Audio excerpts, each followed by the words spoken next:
Hello, friends. Did you know that nearly 80% of those who watch my videos aren't subscribed? If you enjoy the content, I'd truly appreciate it if you hit that subscribe button. It helps a lot. Also, don't forget to leave a like and share your thoughts in the comments.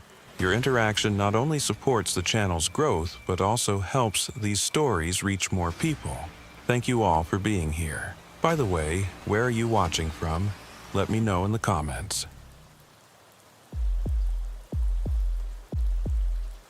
The call came in at 3:47 a.m. on a Tuesday morning in late October. I'd been with the Navajo tribal police for 12 years at that point, and middle-of-the-night calls weren't unusual. What was unusual was the tremor in the dispatcher's voice when she gave me the location. A remote stretch of desert about 40 miles northeast of Kayenta, near the Utah border. My name is Officer Jedediah Yazzie, and I've worked this territory long enough to know when something's genuinely wrong.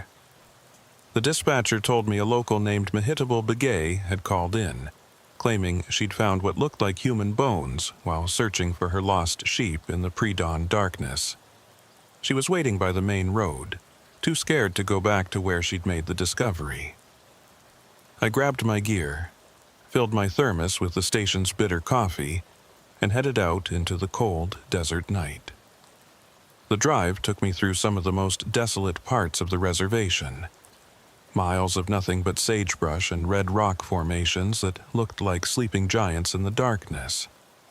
My headlights cut through the void, occasionally catching the reflective eyes of a coyote or rabbit darting across the road. When I finally reached the coordinates, I found Mehitable's old pickup truck parked on the shoulder. She was sitting in the cab with the doors locked, and when my patrol vehicle's lights hit her windshield, I could see her face was pale with fear. She was a woman in her 60s, someone I'd known peripherally for years, the kind of person who'd lived on this land her entire life and wasn't easily rattled. I approached her vehicle and tapped gently on the window. She rolled it down just a crack, her weathered hands shaking slightly. "Officer Yazzie," she said, her voice barely above a whisper. "I found something terrible out there." "Take your time, Mehitable," I said, keeping my voice calm and steady. "Tell me what happened." She explained that 3 of her sheep had wandered off the previous evening. She'd waited until the early morning hours to search for them, knowing they often sought shelter in the rocky outcroppings during the cold nights. She'd been following their tracks with her flashlight when she'd stumbled upon something partially buried in a wash about 2 miles from the road. "At first, I thought it was just old animal bones," she said, her voice catching. "We find those all the time out here. But then I saw the skull. It was human, Officer Yazzie. No doubt about it." I asked her to show me the location on my map, and she pointed to a spot with a trembling finger. It was an area known locally as Broken Ridge, a series of eroded sandstone formations that created natural hiding spots and caves. Drug runners occasionally used the area, but it had been quiet for the past few years. "Did you touch anything?" I asked. She shook her head vigorously. No. As soon as I realized what it was, I ran back to my truck and called you folks. I've lived here all my life, officer, and I know better than to disturb something like that." I thanked her and told her she could go home, that I'd handle it from here. But she insisted on waiting in her truck until backup arrived. "I don't want to leave you alone out there," she said. "Something doesn't feel right about this place tonight." I couldn't argue with her instinct. In my experience, when the desert felt wrong, it usually was.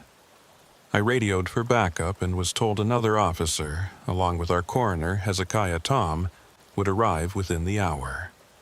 In the meantime, I grabbed my flashlight, camera, and evidence kit and set out to investigate. The walk from the road was treacherous in the darkness. The ground was uneven, full of loose rocks and sudden drops. Mehitable had given me good directions, though, and after about 20 minutes of careful hiking, my flashlight beam caught something white against the dark earth of a dried wash. As I approached, the full scope of what I was seeing became clear. It wasn't just a few scattered bones. It was a partially exposed skeleton, still largely intact. The skull was visible, along with part of the rib cage and one arm. The rest was buried under several inches of sand and debris that had accumulated from flash floods over what could have been months or years. The positioning seemed deliberate. This wasn't someone who had died from exposure and been naturally buried by the elements. The body appeared to have been placed in the wash intentionally, probably with the expectation that seasonal floods would scatter the remains or wash them away entirely. I began photographing the scene from multiple angles, careful not to disturb anything. As I worked, my flashlight caught something else. About 10 feet from the first skeleton, another patch of white. More bones. My stomach tightened as I realized we might be dealing with more than one victim. I marked the locations with evidence flags and continued searching the area. Within a 50-foot radius, I found signs of at least 3, possibly 4 different burial sites. Some were better hidden than others, covered with rocks and desert debris. It was clear that whoever had done this had used the natural landscape to their advantage, choosing a spot where flash floods and erosion would help conceal their crimes. The wind picked up as I worked, sending sand swirling around me. In the distance, I could hear coyotes calling to each other, their voices echoing off the canyon walls. Every shadow seemed to move in my peripheral vision, and I found myself constantly checking over my shoulder. By the time backup arrived, the eastern sky was beginning to lighten with the first hints of dawn. Hezekiah Tom, our coroner, was a man in his 70s who'd been doing this job longer than anyone else in the department. He took one look at what I'd found and whistled low under his breath. "This is going to be a big operation," he said quietly. "We're going to need a full forensic team out here." The other officer who'd arrived was a younger woman named Patricia Littlecrow. She helped us secure the scene while Hezekiah made calls to bring in additional resources.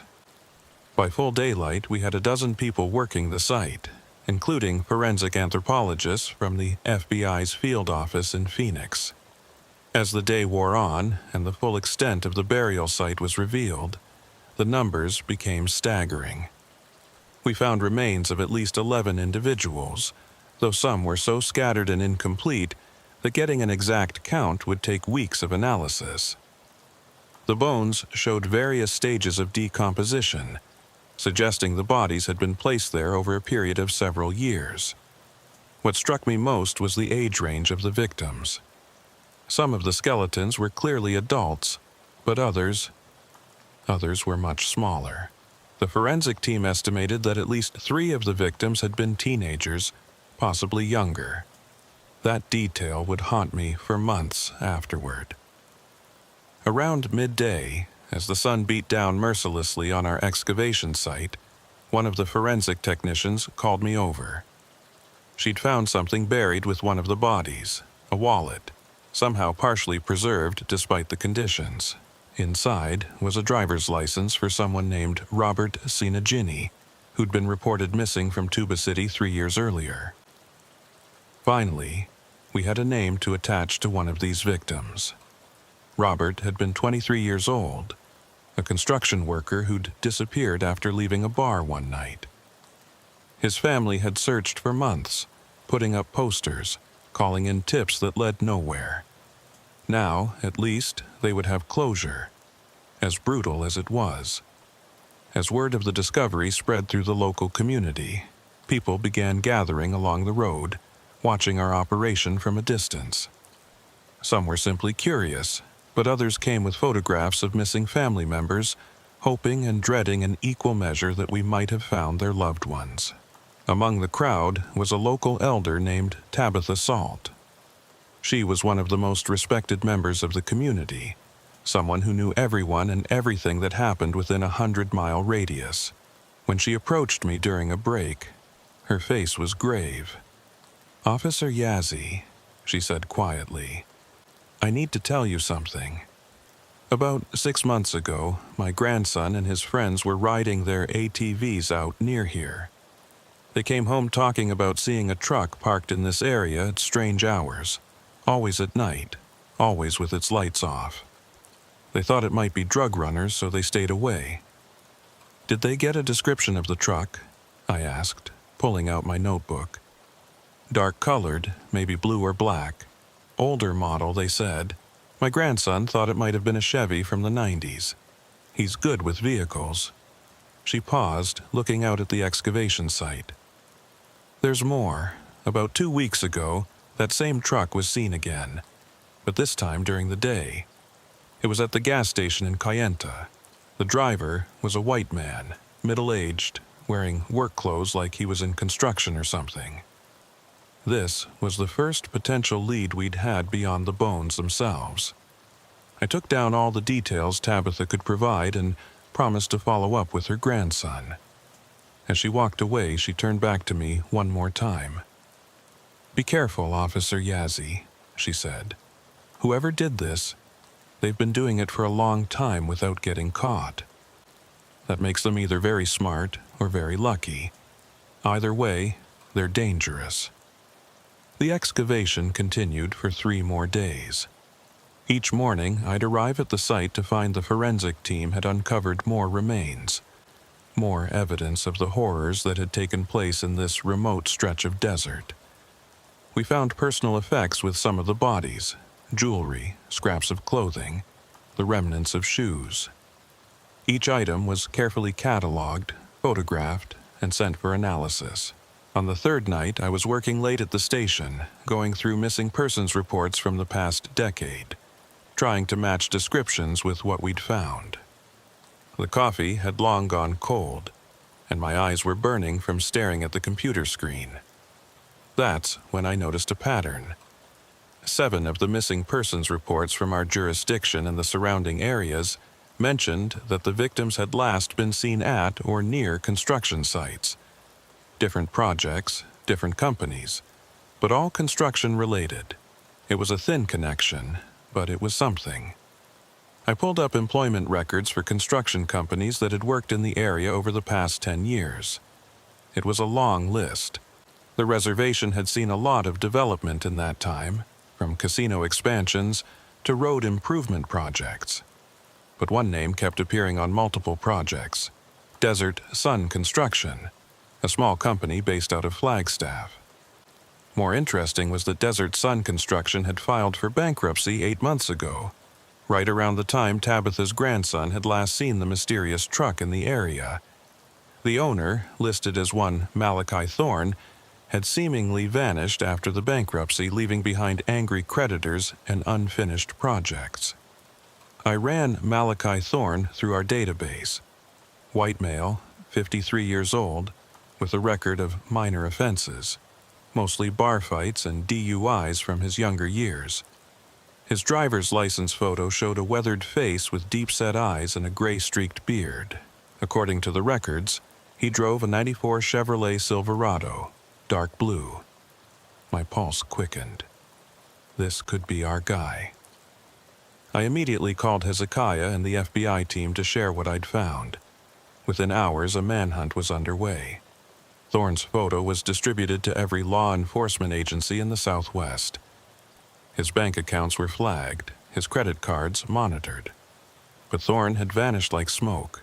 His apartment in Flagstaff had been cleaned out months ago.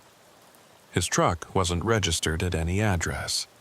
None of his known associates had heard from him since the bankruptcy.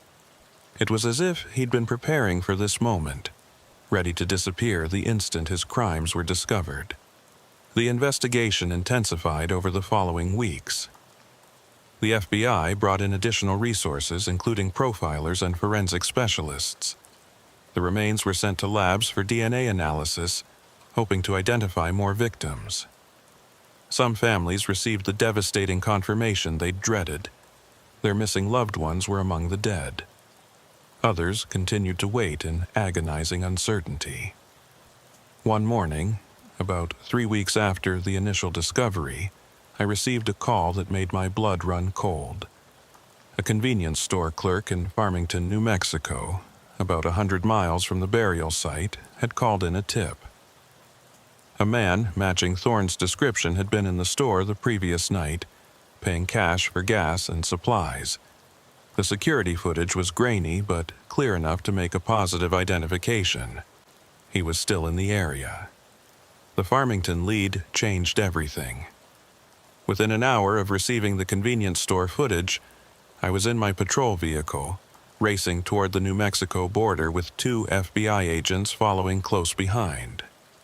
The store clerk who'd called in the tip said Thorne had purchased enough supplies for several days: canned food, water bottles, batteries, and notably several containers of lighter fluid. That last detail set off alarm bells.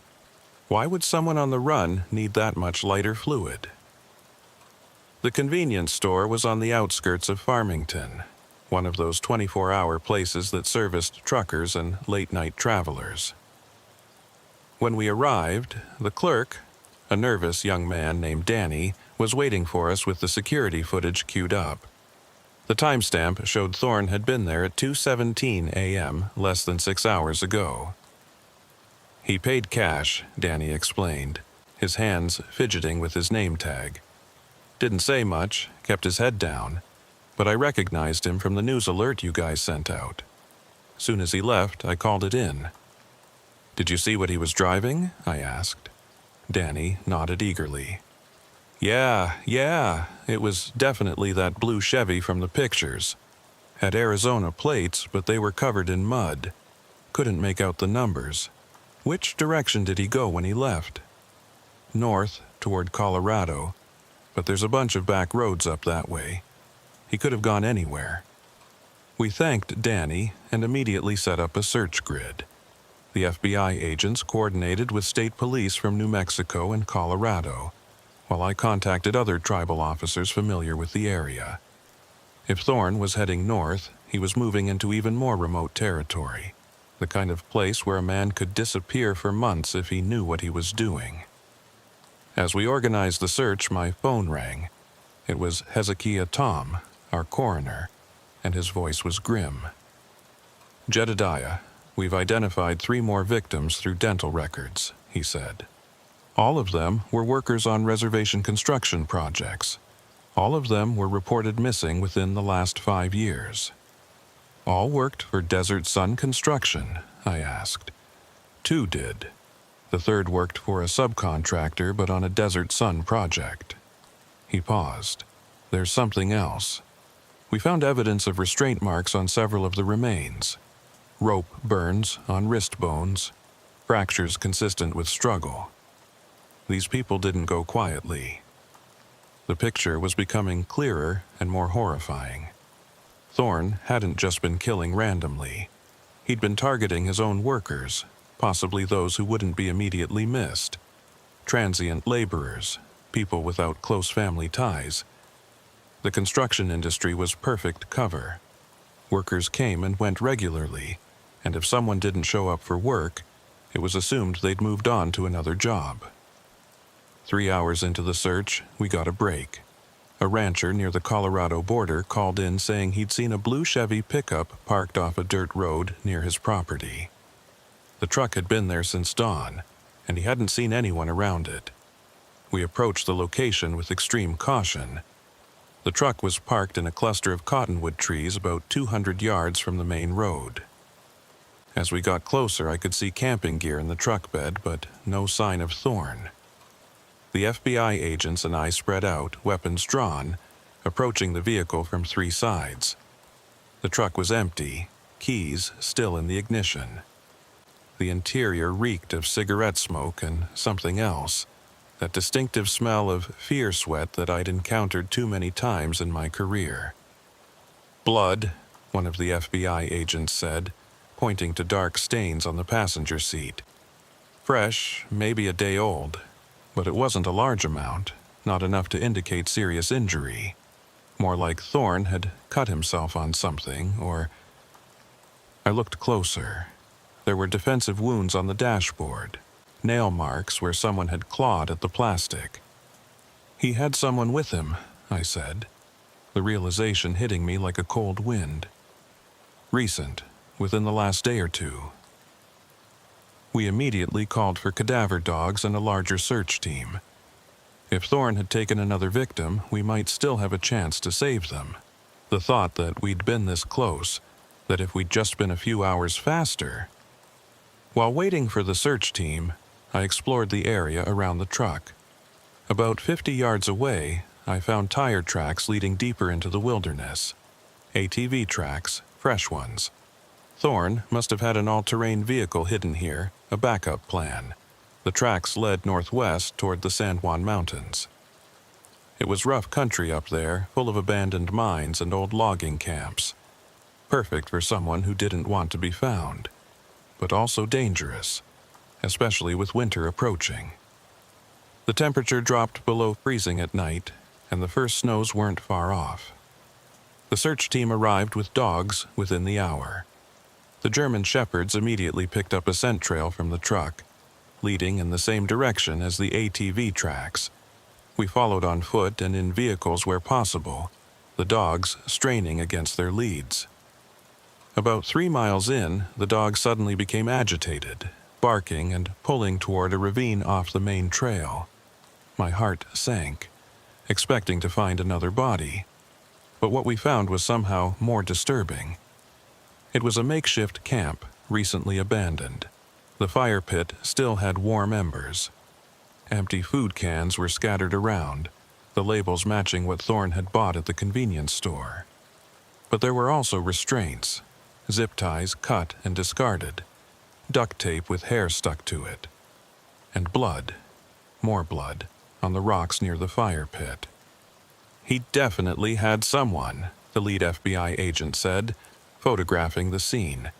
And based on this, they're still alive. We pushed harder, following the trail deeper into the mountains. The terrain became increasingly difficult, forcing us to abandon the vehicles and continue on foot. The dogs never lost the scent, pulling us forward with unwavering determination. As the sun began to set, painting the mountains in shades of orange and red, one of the dogs alerted to something ahead. Through my binoculars, I could see a structure, an old mining shack, partially collapsed but still standing. Smoke was rising from a metal pipe that served as a chimney. We surrounded the shack as quietly as possible. I could hear voices inside, Thorn's gravelly tone, and another, higher, frightened. A young woman, from the sound of it. She was crying, begging. The FBI agents wanted to wait for a tactical team, but I knew we didn't have time. Thorn was escalating, becoming more desperate. That lighter fluid he'd bought, I had a terrible feeling about what he intended to do.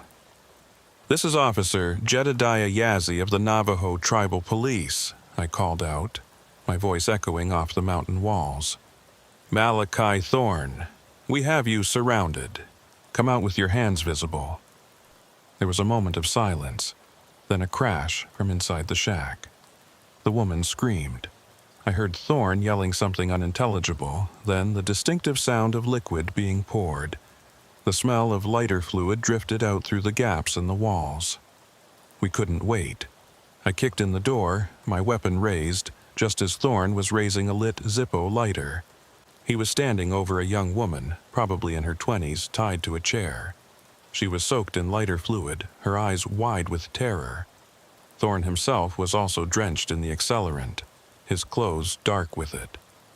"Drop the lighter, Thorn," I said, keeping my voice steady despite my racing heart. "It's over."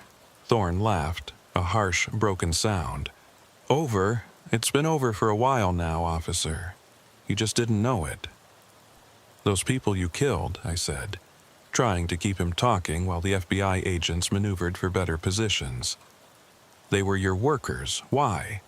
"Workers?" He laughed again. "They were witnesses. Every single one of them saw something they shouldn't have. Figured things out. Started asking questions. Questions about what?" His eyes darted to the young woman. She was trembling violently, tears streaming down her face. I recognized her then. Maria Beggy, a waitress from a diner in Kayenta who'd been reported missing 2 days ago. Not connected to construction at all. Thorne's pattern was breaking down. She reminded me of the first one, Thorne said, his voice dropping to almost a whisper. Back in '09, young thing working on the casino expansion, caught me skimming from the project funds, threatened to report me. Couldn't let that happen, could I? So you killed her. I didn't mean to, he said, and for a moment he almost sounded remorseful. It was an accident, but then I had a body to deal with, found that wash near Broken Ridge. Perfect place. The desert keeps its secrets, you know. But it didn't stop there. No. His hand holding the lighter was shaking now. Once you cross that line, it gets easier. Another worker saw me near the wash, had to deal with him too. Then another started asking about missing coworkers. It snowballed. Each one was just necessary. And Maria? She's not connected to your construction business. Thorne's face twisted. I saw her at the diner. She smiled at me the same way the first one did. Brought it all back. I couldn't let her go. In that moment of distraction, talking about his first victim. Thorne's attention wavered. The hand holding the lighter dropped slightly. It was the opening I needed. I lunged forward, grabbing his wrist and forcing the lighter away from Maria.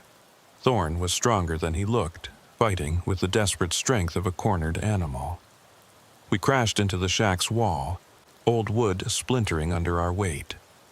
The FBI agents rushed in, helping to subdue Thorne. The lighter fell to the floor, still burning. One of the agents quickly stomped it out while I held Thorne down. The entire shack reeked of lighter fluid. If that flame had touched any of us, we'd all have gone up in flames. Thorne continued to struggle, screaming incoherently about the desert, about secrets, about how we didn't understand. It took 3 of us to get him in restraints. Even then, he didn't stop fighting, thrashing against the cuffs until his wrists were bloody. While the agents dealt with Thorne, I cut Maria free from the chair. She collapsed against me, sobbing with relief. She was dehydrated and had some bruises, but she was alive. That's what mattered. You're safe now, I told her, wrapping her in my jacket. We're going to get you home. As the helicopter arrived to evacuate Maria and take Thorne into custody, I stood outside the shack, looking out over the darkening mountains. In the distance, I could see the lights of the reservation, tiny pinpricks in the vast darkness. Tabitha Salt had been right. Thorne had been either very smart or very lucky, managing to hide his crimes for over a decade. But in the end, his own demons had caught up with him. The compulsion that had driven him to kill had also been his undoing. The investigation continued for months afterward. Thorne eventually confessed to killing 17 people, though we only ever found remains of 14. He claimed the other 3 were buried in different locations, places he'd forgotten or refused to reveal. He was sentenced to life without parole, though many felt that wasn't justice enough for what he'd done. The families of the victims finally had answers, though I'm not sure if that brought them peace. How do you find peace knowing your loved one died because they happened to work for the wrong man, or asked the wrong question, or simply smiled in a way that triggered a killer's twisted memories? I still think about that case, especially when I drive past Broken Ridge. The desert has reclaimed the site now, wind and rain erasing the scars of our excavation. But I know what lies beneath that peaceful surface. The desert does keep its secrets, but sometimes, with enough persistence and a little luck, we can uncover them. The young woman, Maria, recovered physically, though I know the psychological scars will last much longer. She sent me a thank you card a few months later, saying she was moving to Phoenix to be closer to family.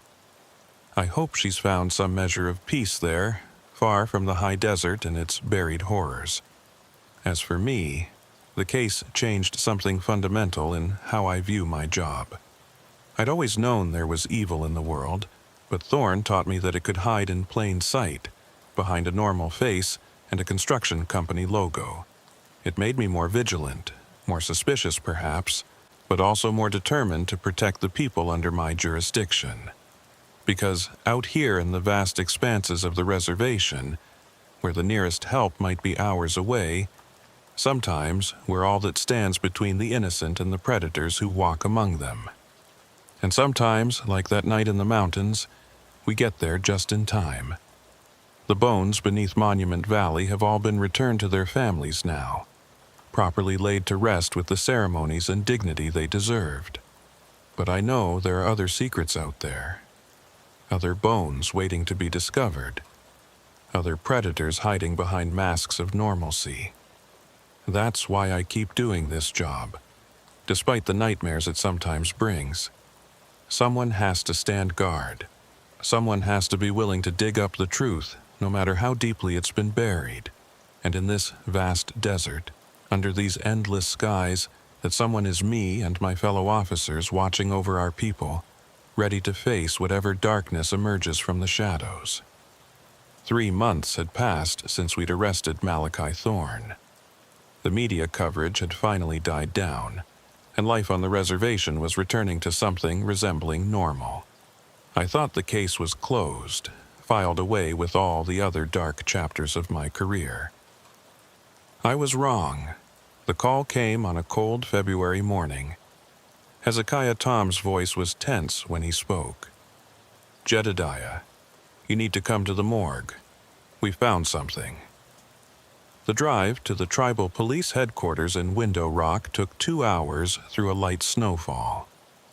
The medical examiner's office was in the basement, a sterile, fluorescent-lit space that always made me uncomfortable. Hezekiah was waiting for me, along with 2 FBI agents I didn't recognize. "What's this about?" I asked, noting the grim expressions on everyone's faces. Hezekiah led us to an examination table where skeletal remains were carefully laid out. "Remember victim number 12? The one we could only partially reconstruct?" I nodded. It had been one of the most deteriorated sets of remains, scattered across the widest area. "We finally got the DNA results back," he continued. The victim's name was Michael Yazzie. The name hit me like a physical blow. Yazzie was my family name, though it was common enough on the reservation. "Related to me?" "Your second cousin, from your father's side. He went missing in 2011. I had a vague memory of family talking about a cousin who'd left for work and never came home. But with such a large, extended family, and with people often leaving the reservation for opportunities elsewhere, it hadn't seemed unusual at the time. "That's not all," one of the FBI agents interjected. She was a tall woman with sharp features and intelligent eyes. "Agent Sarah Chen, and this is Agent Robert Kim. We've been reviewing Thorne's financial records as part of the asset forfeiture process. We found something that doesn't add up." She spread several documents on a nearby desk. Bank statements, invoices, contracts. Thorne's construction company was hemorrhaging money for years, yet he kept winning bids for reservation projects. He was underbidding competitors by margins that should have bankrupted him. "Money laundering?" I suggested. "That's what we thought initially. But look at this."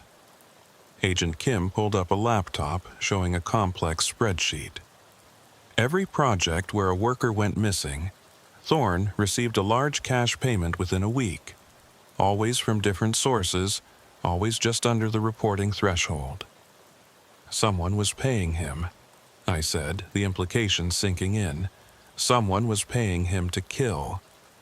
"Or to make people disappear," Agent Chen corrected. "We think Thorne was a contractor in more ways than one. Someone was using him to eliminate specific individuals and making it look random."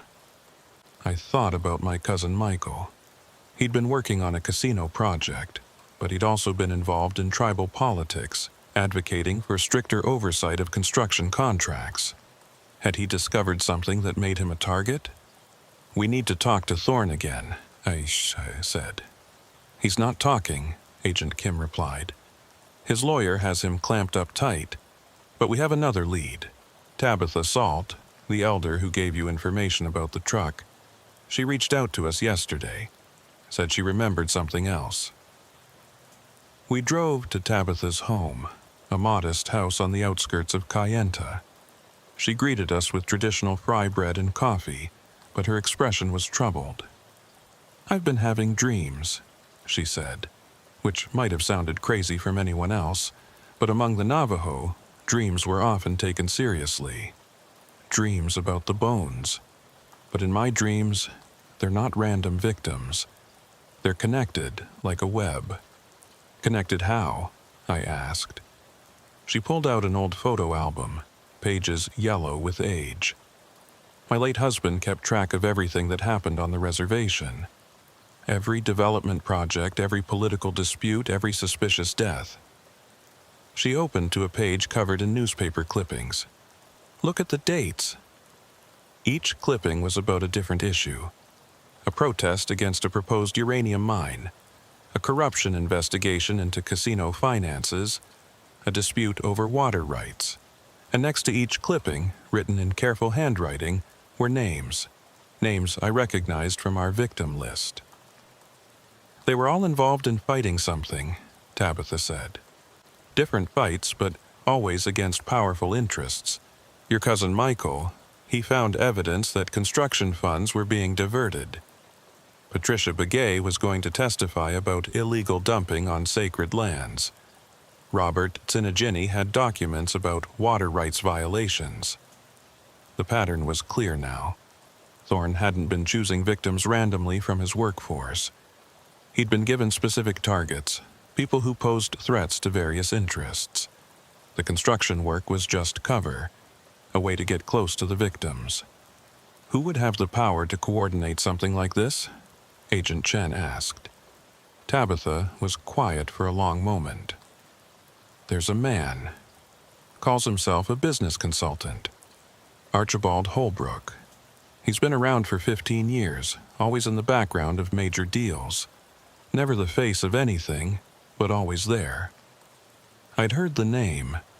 Holbrook was known as a fixer, someone who made problems go away for wealthy clients. But he was smart, keeping his hands clean, working through intermediaries. "We need evidence connecting Holbrook to Thorne," Agent Kim said. "Without that, we have nothing but speculation." That night, I couldn't sleep. The thought that my cousin had been murdered, that all those people had died not randomly but as targeted killings, made the case even more horrifying. I kept thinking about Thorne's words in that mountain shack, about witnesses, about people who asked questions. The next morning, I decided to visit Thorne in federal prison. It was a 4-hour drive to the facility in Phoenix.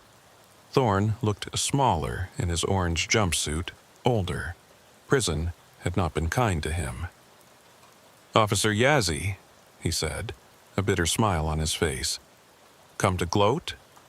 "I came for answers," I said. "About the payments, about who was really behind the killings." His smile faded. "I don't know what you're talking about. My cousin was one of your victims, Michael Yazzie. You remember him?" Something flickered in Thorne's eyes. Fear? Regret? "I remember all of them," he said quietly. "Someone paid you to kill him. Who?" Thorne was silent for a long moment. Then, "You think I'm the monster in this story, but I'm just the weapon. The real monsters are the ones who aimed me, pulled the trigger. Give me names. I give you names, I'm dead within a week. Even in here, they have reach. You're already serving life without parole. What do you have to lose?" He laughed, but there was no humor in it. "You really don't understand, do you? This goes so much deeper than you think. Construction contracts, casino money, land rights, water access, billions of dollars at stake. And your cousin, he was smart. Too smart. Tell me about Holbrook. Thorne's face went pale. I never said that name. You didn't have to. He leaned back, studying me. You know what the funny thing is? I actually tried to warn some of them. Told them to back off, to stop digging. Your cousin included. But they wouldn't listen. They all thought they could fight the system. So you killed them. I followed orders. Just like you do, officer. Only difference is my bosses weren't wearing badges. I left the prison with more questions than answers. Thorne had essentially confirmed our suspicions, but wouldn't provide the evidence we needed. We were at a dead end. That changed 3 days later. I was at home just finishing dinner when my phone rang. It was an unknown number. Officer Yazzie? The voice was female, scared. My name is Beth Franklin. I was Malachi Thorne's bookkeeper. I need to talk to you. We arranged to meet at a truck stop halfway between Flagstaff and the reservation. Beth was a small woman in her 50s, nervous as a rabbit. She kept looking over her shoulder as we talked. I knew something was wrong with the books, she said. And the payments didn't match the work, but Malachi said it was none of my business. Paid me extra to keep quiet. What changed? I saw the news. All those people. I can't sleep knowing I might have been part of it. She pulled out a flash drive. I kept copies of everything. Financial records, emails, even some recorded phone conversations. Malachi didn't know I was covering myself. I took the drive, my hand trembling slightly. Are you willing to testify? If you can keep me safe. There are people who won't want this information getting out. That flash drive was the break we needed. It contained 5 years of records showing systematic payments from a complex web of shell companies, all eventually tracing back to a consulting firm owned by Archibald Holbrook. More damning were the recorded conversations where Thorne received specific instructions, names, and locations. The FBI moved fast. Within 48 hours, they had warrants for Holbrook and 3 associates. But when they went to serve them, Holbrook was gone. His house was empty, his office cleaned out. He'd fled the moment Beth Franklin had contacted us. 2 weeks later, Holbrook's body was found in a hotel room in Juarez, Mexico. The official cause of death was suicide, but the circumstances were suspicious. No note, no warning signs, and the security footage from the hotel had mysteriously been erased. With Holbrook dead, the full extent of the conspiracy began to unravel. The FBI uncovered connections to corrupt officials, business leaders, even some law enforcement. It was a network of greed and murder that had operated for over a decade, eliminating anyone who threatened their interests. But something still bothered me. A week after Holbrook's death, I went back to visit Tabitha Salt. She was working in her garden when I arrived, planting corn despite the lingering cold. You knew more than you told us, I said. It wasn't an accusation, just a statement. She nodded slowly. Some knowledge is dangerous to have, Officer Yazzie. I gave you what you needed, when you needed it. People died. My cousin died. And many more would have died if you hadn't stopped it. She looked at me with those ancient eyes. Sometimes we can't save everyone. Sometimes we can only avenge them.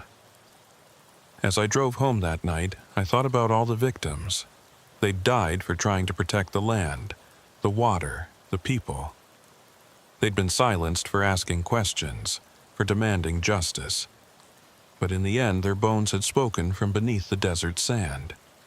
The official investigation continued for another year. Dozens of arrests were made, though many of the key players managed to escape justice through legal technicalities or convenient deaths. The reservation implemented new oversight measures for construction contracts, and a monument was erected near Broken Ridge to honor the victims. I still visit that monument sometimes. 17 names are carved into the stone, including my cousin Michael's. When the wind blows through the nearby canyons, it sounds almost like whispers, like the dead are still trying to tell their stories. Thorne died in prison 6 months later. The official cause was a heart attack, but I had my doubts. He'd been scheduled to testify in a federal corruption case the following week. Another convenient death in a case full of them. Beth Franklin entered witness protection and disappeared. I hope she's safe somewhere, living under a new name, finally able to sleep peacefully. She showed more courage than anyone should have to, coming forward when she did. As for me, the case left scars that will never fully heal. Every missing person report now carries the weight of possibility. Is this another random disappearance, or is someone being silenced? The trust I once had in the system has been forever shaken. But I keep doing the job, because if officers like me don't stand watch, if we don't dig for the truth no matter how deeply it's buried, then the Malachi Thorns and Archibald Holbrooks of the world win.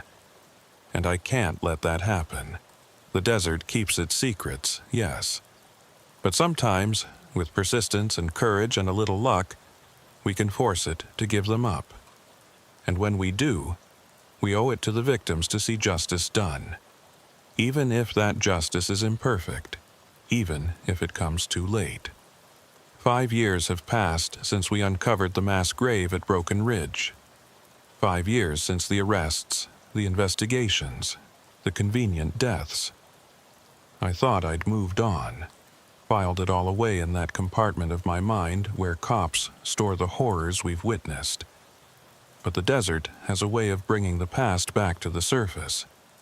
It started 3 weeks ago. I was training a rookie officer, showing him the patrol routes through the more remote sections of the reservation. We were near Broken Ridge. I rarely go there anymore, but he needed to know the area. That's when we saw it. Fresh tire tracks leading off the main road, heading toward the old burial site. Kids, probably. The rookie, Officer James Benally, suggested. Coming out here to ghost hunt. That place has a reputation now. He was probably right. The site had become something of a dark tourism destination, despite our efforts to keep people away. But something about those tracks bothered me. They were too deliberate, too direct. Whoever made them knew exactly where they were going. I decided to follow up that evening, alone. Call it intuition or paranoia, but I'd learned to trust my gut over the years. As I approached the site in the dying light, I saw a figure standing among the rocks. It was Tabitha Salt, now in her 80s but still sharp as ever. "I've been expecting you, Jedediah," she said, without turning around. "What are you doing out here, Tabitha?" "Paying my respects and waiting." She turned to face me, and in the twilight her eyes seemed to hold shadows. "Do you know what today is?" I thought for a moment. March 15th. The anniversary. 5 years exactly since you found them. She gestured to the ground, where we'd excavated all those bodies. The dead don't rest easy when justice is incomplete. We did everything we could. Thorne's dead. Holbrook's dead. Dozens of people went to prison. The foot soldiers went to prison, she corrected. The real power? They're still out there. They just learned to hide better. Before I could respond, my radio crackled. Dispatch was calling about a situation at the tribal police station. Hezekiah Tom had called in a panic, saying someone had broken into the evidence archives. I raced back to find chaos. The archive room had been ransacked, but selectively. Only files related to the Broken Ridge case were disturbed. And one box was missing entirely, the one containing Beth Franklin's flash drive and the backup copies we'd made. "Security footage?" I asked the duty officer. "System went down an hour ago. Convenient malfunction." Hezekiah was in his office, visibly shaken. "They took everything, Jedediah. All the physical evidence we kept, the dental records, the DNA samples, everything that could identify the remaining victims. Why now, after 5 years? Because someone's trying to bury this for good, he said. I got a call yesterday. Someone asking about the unidentified remains, whether we were still running DNA comparisons. I said yes, that we never stopped trying to identify victims. Who called? They said they were from the FBI following up on cold cases, but when I called the FBI office to confirm, they had no record of the inquiry. My blood ran cold. Someone was still out there, someone with enough power and resources to orchestrate this. Someone who'd been watching, waiting, believing the case was truly closed. That night I went home and pulled out my personal copies of the case files. Copies I wasn't supposed to have, but old habits die hard. I spread them across my kitchen table, looking for something, anything we might have missed. That's when I noticed it. In one of Thorne's financial records, there was a recurring payment to a property management company. The company had been investigated and cleared. It was legitimate, just managing rental properties. But the address of one property kept appearing, a warehouse on the outskirts of Farmington. I should have called for backup, should have notified the FBI. But after the break-in at the station, I didn't know who to trust. So I went alone, driving through the night to Farmington. The warehouse was in an industrial area surrounded by similar buildings, all dark and silent. But this one had new locks, fresh tire tracks in the dirt outside, and a single light burning in an upper window.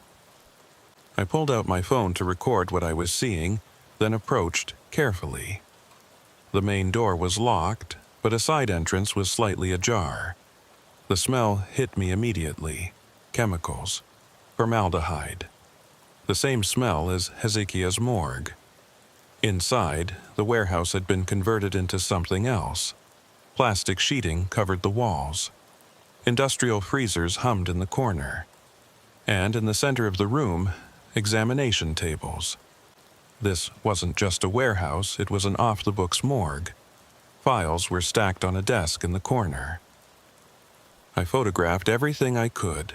Documents, medical equipment, even what looked like cremation records. Someone had been using this place to make bodies disappear, possibly for years. A sound from upstairs made me freeze. Footsteps. Multiple sets. I moved toward the exit, but voices were coming from that direction now. I was trapped. I hid behind one of the freezers, weapon drawn, phone still recording. 3 men entered the main room. I didn't recognize 2 of them, but the third made my heart stop.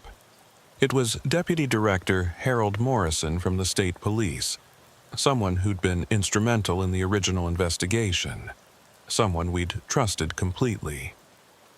"Everything's been moved from the tribal station," one man said. "Archives are clean." Morrison nodded. "Good. What about the old man, the coroner?" "Hezekiah Tom? He's been asking questions, making calls. Then he needs to have an accident. Make it believable. Old man, dangerous roads, tragic, but not suspicious." I wanted to rush out, arrest them all, but I was outnumbered and outgunned. Instead, I kept recording, gathering evidence. "The Franklin woman?" the third man asked. "Already handled. Car accident in Ohio last month. Witness protection only works if we don't run it." Beth Franklin was dead. They'd found her, killed her, even though she was supposed to be safe. The rage I felt was almost overwhelming.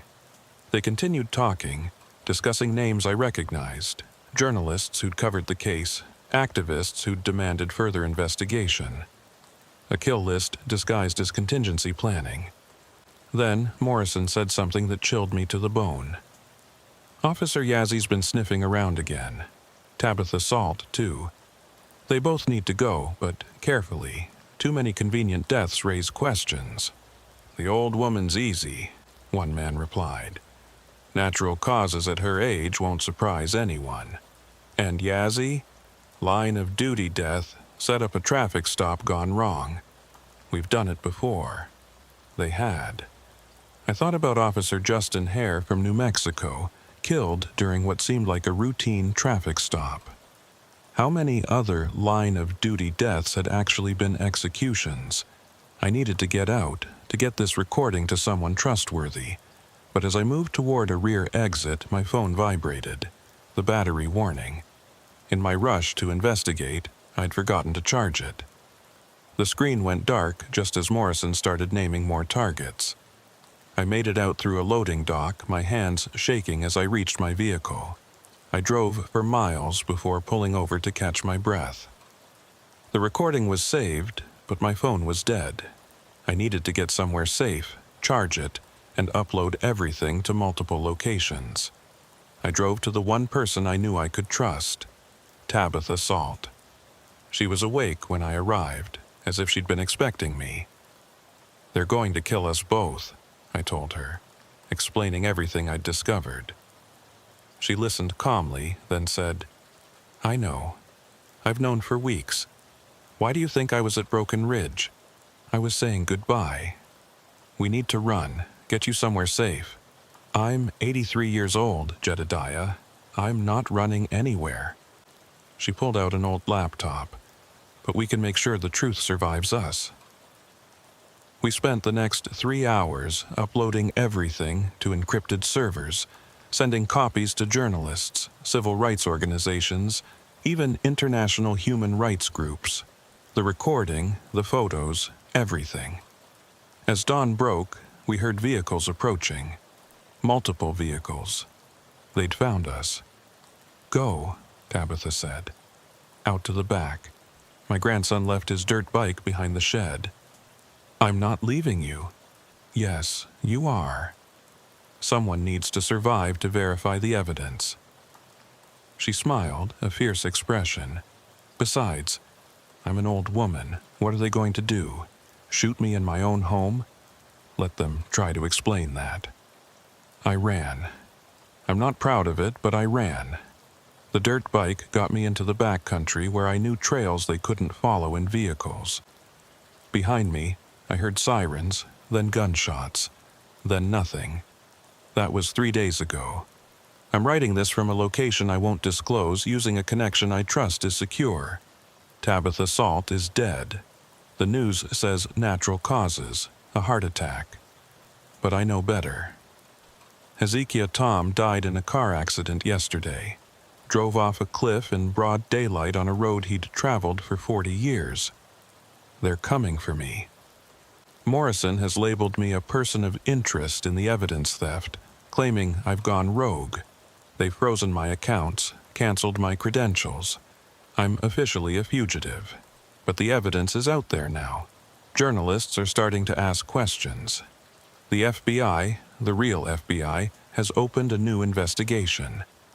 Morrison and his associates don't know it yet, but their time is running out. I won't be able to hide forever. They'll find me eventually. When they do, this account will be my testimony. The bones at Broken Ridge were just the beginning. The conspiracy didn't die with Thorne and Holbrook. It evolved, adapted, burrowed deeper into the system. How many other mass graves are out there? How many other Officer Yazdis have been silenced over the years? How many Beth Franklins have died in convenient accidents? I think about my cousin Michael often. He died fighting for truth, for justice. So did Tabitha Salt and Hezekiah Tom. So have countless others whose names we'll never know. The desert keeps its secrets, but not forever. Wind and rain eventually expose what's been buried. Truth has a way of surfacing, even if it takes years. Even if those who seek it pay the ultimate price.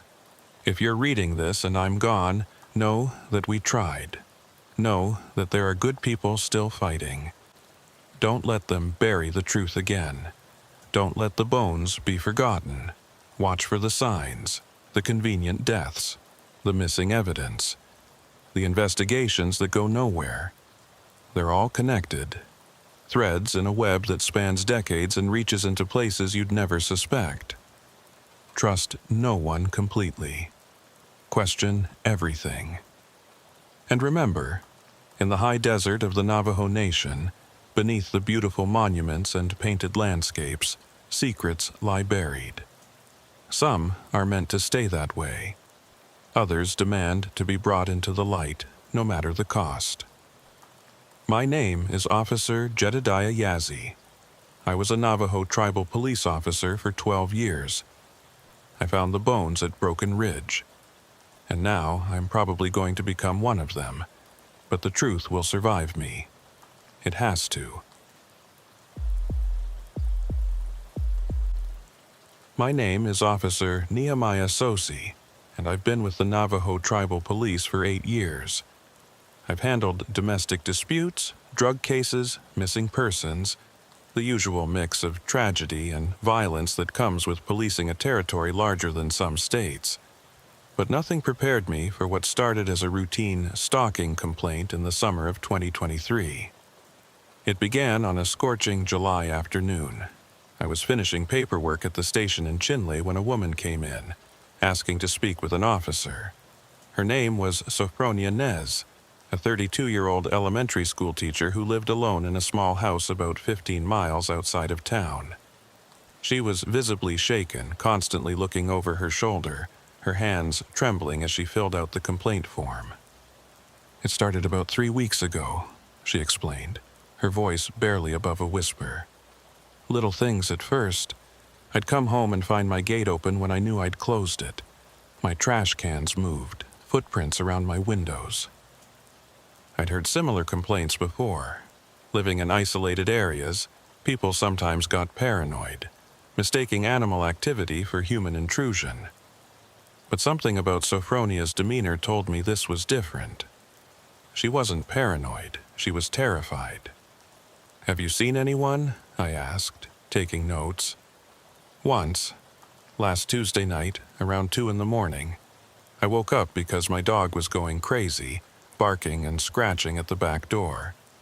When I looked out the kitchen window, there was a man standing at the edge of my property, just watching my house. Can you describe him?" She shook her head. "It was too dark, but he was tall, thin, wearing dark clothes. When I turned on the porch light, he didn't run. He just stepped backward into the shadows and disappeared." "Any idea who it might be? An ex-boyfriend? Someone you've had problems with?" "That's what's so unsettling," she said. "I can't think of anyone. I've lived here for 5 years, keep to myself mostly. I teach 3rd grade. The worst conflict I've had is with parents who think their kids deserve better grades." I told her I'd increase patrols around her property and gave her my direct number, standard procedure for stalking complaints. But I also suggested she stay with friends or family for a while, just to be safe. She said she'd think about it. 3 days later, she called me at 11 p.m. Her voice was different. Controlled panic. "He's here," she whispered, "in my yard. I can see him through the bedroom window." I was 20 minutes away, but I drove it in 12. Lights and sirens the whole way. When I arrived, the property was dark except for a single light in what I assumed was her bedroom. I did a perimeter check first, flashlight sweeping the desert brush around her small adobe house. Fresh footprints circled the entire building. Size 11 boots, worn tread. They led from the road, around the house multiple times, and concentrated beneath the bedroom window. But whoever made them was gone. Sophronia let me in. Her dog, a German Shepherd mix, still agitated and pacing. She showed me what she'd found that had prompted her call. A photograph placed on her bedroom windowsill outside. It was a picture of her, taken from a distance while she was teaching her class. The angle suggested it was shot from outside the classroom window. "This was taken yesterday," she said.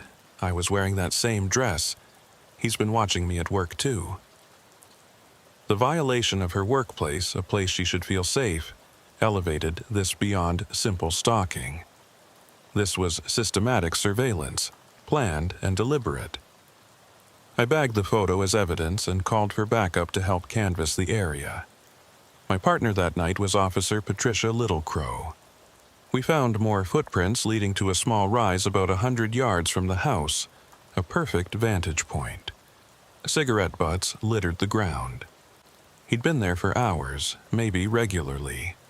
"We need to take this seriously," Patricia said, examining the scene. "This level of obsession, it escalates." I agreed. We convinced Sophronia to stay with her sister in Farmington for a few days while we investigated. I had the cigarette butts sent for DNA analysis and started checking with local shops to see if anyone matching the vague description had been buying film or asking about Sophronia. That's when things took a turn I didn't expect. 2 days after Sophronia left for Farmington, I got a call from my wife, Rebecca. She was upset, scared. "There was a man here," she said, "at the house. He knocked on the door, said he was looking for Officer Sosi. When I said you were at work, he just stood there, staring at me through the screen door." "What did he look like?" "Tall, skinny, gave me the creeps. He had these pale gray eyes like a wolf's. He finally said to tell you that Sophronia's friend stopped by. Then he left." My blood ran cold. This stalker had found my home, my family. The message was clear: back off, or you're next. I immediately moved Rebecca and our 2 kids to her mother's house in Gallup. Then I went back to Sophronia's property with the forensics team. We needed to find more evidence, something that could identify this guy before he escalated further. That's when we found the bunker. It was about 300 yards from Sophronia's house, hidden in a natural depression and covered with camouflaged netting. Inside was a makeshift living space: sleeping bag, camp stove, water bottles, and hundreds of photographs. All of Sophronia. At home, at work, shopping, even through her bathroom window. Some dated back months. But there were also newer additions. Photos of me arriving at her house, of Patricia doing the perimeter check, of my wife at our home, taken that very morning. Among the photos, we found a journal. The handwriting was neat, precise, almost mechanical. It detailed Sophronia's daily routines, her habits, her preferences. But the recent entries were about me. Officer Nehemiah Sosi, married, 2 children, lives at 423 Desert Rose Lane. Wife is Rebecca, nurse at Chinley Hospital. Children attend Chinley Elementary. He arrives at work at 7 a.m., leaves around 6 p.m. unless on call. Drives personal vehicle, 2019 Toyota Tacoma, black. He's the problem now. He needs to understand boundaries. The last entry, dated that morning, was chilling. If he won't stop interfering, I'll have to make him. Sophie belongs with someone who truly understands her, who's watched over her, protected her. These tribal cops think they own this land, but they're just obstacles, removable obstacles. The journal identified him only as Ichabod. Clearly not a real name, but the kind of pseudonym someone with delusions of grandeur might choose. We ran the DNA from the cigarette butts, but got no matches in the system. Whoever this was, he'd never been arrested, never been in the military, never had a government job requiring DNA sampling. I put out an alert to all officers, describing what little we knew. But the reservation is vast, with thousands of places to hide. And Ichabod had proven he was smart, careful, and patient.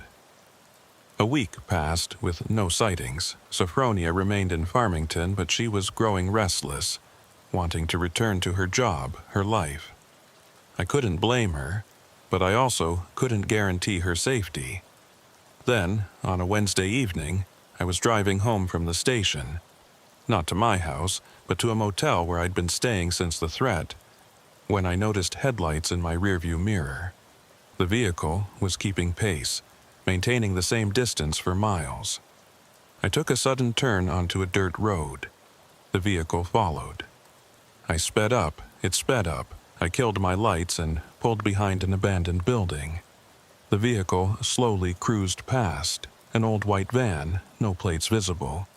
I radioed for backup and tried to follow, but the van disappeared into the maze of back roads that crisscrossed the reservation. By the time other units arrived, there was no trace of it. That night, back at the motel, I found an envelope slipped under my door. Inside was a photo of me at the motel, taken from the parking lot.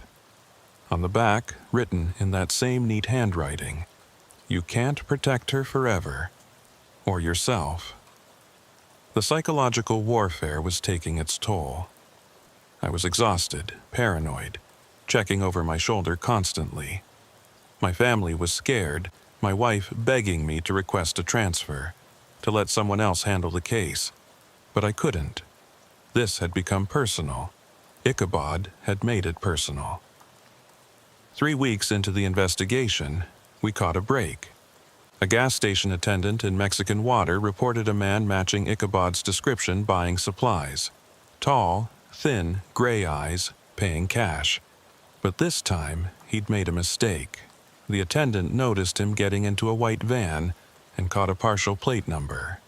The van was registered to Ichabod Crane, obviously a fake name, but the address was real. A property near Tiknospos, right on the Arizona-New Mexico border. Patricia and I, along with 4 other officers, approached the property at dawn. It was an old trading post abandoned for decades, slowly being reclaimed by the desert. The white van was parked outside. We entered carefully, weapons drawn. The inside had been converted into a disturbing shrine. Every wall was covered with photos of Sophronia, dating back at least 2 years. But there were also photos of other women, dozens of them. Some I recognized as missing persons cases from across the Four Corners region. In a back room, we found IDs, jewelry, personal items, trophies. The implications were horrifying. This wasn't just a stalker. This was a serial predator who'd been operating for years, and Sophronia was his current obsession. But Ichabod himself was gone. The place had been recently abandoned. Coffee still warm on a makeshift desk, computers still logged in. He'd been warned somehow, fled just before we arrived. On the computer, we found his real identity, Ichabod Daicher, a 38-year-old former military intelligence officer who'd been discharged for psychological reasons 5 years prior. His training explained how he'd managed to surveil and evade so effectively. His psychological records, which we obtained through a federal warrant, painted a picture of escalating delusion and obsession, particularly with women he perceived as pure or in need of protection. The manhunt intensified. Federal agencies got involved. Sophronia was placed in protective custody. But Dacre had vanished like smoke. His military training had taught him how to disappear, how to live off the grid, how to become a ghost. 2 months passed. The official search was scaled back. Resources redirected to other cases. But I couldn't let it go. Neither could Sophronia, who was living in a kind of prison, afraid to return to her normal life. Then, in late September, a hiker found a body in a canyon near Monument Valley. Male, matching Dacre's description. He'd been dead for weeks, cause of death appearing to be a fall from the canyon rim. Case closed, everyone said. The threat was over. Sophronia could go home, resume her life. I could stop looking over my shoulder, but something bothered me about the body. The injuries were consistent with a fall, but there were also defensive wounds on his hands, bruising on his throat. The medical examiner dismissed them as consistent with trying to catch himself as he fell, but I wasn't convinced. The night after we found Dacre's body, I couldn't sleep. I kept going over the crime scene photos, the positioning of the body, those defensive wounds, Something was wrong with the narrative that he'd simply fallen while hiking. The location itself was suspicious. Why would a man obsessed with Sophronia, who'd been methodically stalking her for years, suddenly go hiking in a remote canyon? I decided to visit the scene myself. The canyon was about 2 hours from Shinli, a narrow gash in the earth surrounded by nothing but desert and wind-carved rock. The spot where Deicher had allegedly fallen was a good half-mile hike from the nearest road. Not impossible, but odd for someone who'd shown no interest in hiking in any of his surveillance notes. At the rim where he'd supposedly fallen, I found something the initial investigation had missed or ignored. Drag marks in the dirt, partially obscured by wind but still visible. Someone had dragged something heavy to the edge. And there were tire tracks about 50 yards away, different from those left by the recovery team. Older, partially filled with sand. I photographed everything and took soil samples. Back at the station, I ran the tire track patterns through our database. They matched a common type of all-terrain tire, nothing distinctive. But the width between tracks suggested a pickup truck, not the white van Deicher had been driving. That evening, I visited Sophronia at the safe house where she'd been staying. She looked better than she had in months, the news of Deicher's death having lifted a visible weight from her shoulders. But when I told her about my concerns, her relief evaporated. "You think someone killed him?" she asked. "I think it's possible. The question is why, and who?" She was quiet for a long moment. "Officer Tsosi, there's something I didn't tell you before. About a week before Deicher's stalking became obvious, I had a strange encounter at the grocery store in Chinle. A woman approached me, said she knew I lived alone, offered to sell me a security system. When I declined, she got insistent, almost aggressive. Said I didn't know what kind of dangers were out there. Can you describe her? Middle-aged, Native American, graying hair. She had this intensity about her, kept staring at me even after I walked away. I saw her again a few days later, just sitting in her car outside the school where I work. Did you get her name? She said it was Permelia Begay. The name wasn't familiar, but Begay was one of the most common surnames on the reservation. I ran it through our system and found 3 Permelia Begays in our jurisdiction. One was elderly and in a nursing home. One was a teenager, and the third was interesting. Permelia Begay, 54 years old, with a history of mental health issues and a connection that made my skin crawl. She was the mother of Lorraine Begay, a young woman who'd gone missing 6 years ago. Lorraine had been a teacher, like Sophronia. She'd lived alone, like Sophronia. She'd been 26 when she disappeared, close to Sophronia's age when the stalking started. I pulled Lorraine's missing person file. She'd vanished without a trace, no body ever found. The investigation had gone cold after a few months. But looking at her photo, I saw an unsettling resemblance to Sophronia. Same build, similar features, both with that gentle demeanor that seemed to attract predators. I tracked down Permelia's address, a trailer on the outskirts of Shiprock. When I arrived the next morning, the place looked abandoned. Weeds grew tall around the trailer, and mail overflowed from the box. But fresh tire tracks led to a shed behind the property. I announced myself and knocked. No answer. The door was unlocked, so I entered, hand on my weapon. The shed was a disturbing mirror of Deicher's shrine, but with a different focus. Photos covered one wall, but they were all of Lorraine Begay. The opposite wall held photos of Sophronia, with red string connecting them to Lorraine's pictures, as if Permelia was trying to draw parallels, find connections. On a workbench, I found something that made my blood run cold. Deicher's military ID, his wallet, and a bloodstained knife. "She was going to hurt her," a voice said behind me. I spun around to find Permelia standing in the doorway, holding a shotgun loosely at her side. She looked haggard, eyes sunken, clothes dirty and disheveled. "Put the weapon down, Permelia," I said calmly, though my heart was racing. "He was going to take her, just like someone took my Lorraine," she continued, not seeming to hear me. I could see it in his eyes when I watched him watching her. Same look the one who took Lorraine had. "You killed Dacher?" "I saved her, Sophronia. I saved her from him." She smiled, a broken expression. "I've been watching over her for months, making sure she was safe. Then he showed up, and I knew.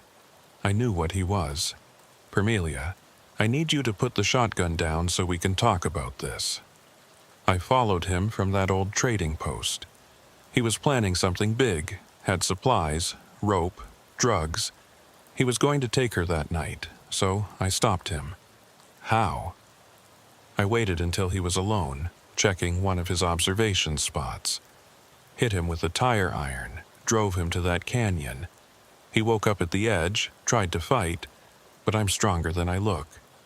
She laughed, a sound devoid of humor.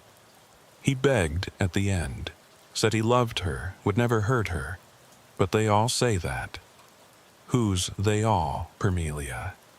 "The men who take women like our daughters, like my Lorraine, like Sophronia." Her grip on the shotgun tightened. "But you were supposed to stop him. That's your job. Why didn't you stop him before I had to?" "We were trying." "Not hard enough," she screamed, raising the shotgun slightly. "Just like you didn't try hard enough to find Lorraine. 6 years and nothing. I had to watch another girl almost get taken because you people are useless." I saw her finger move to the trigger. "Permelia, killing me won't bring Lorraine back."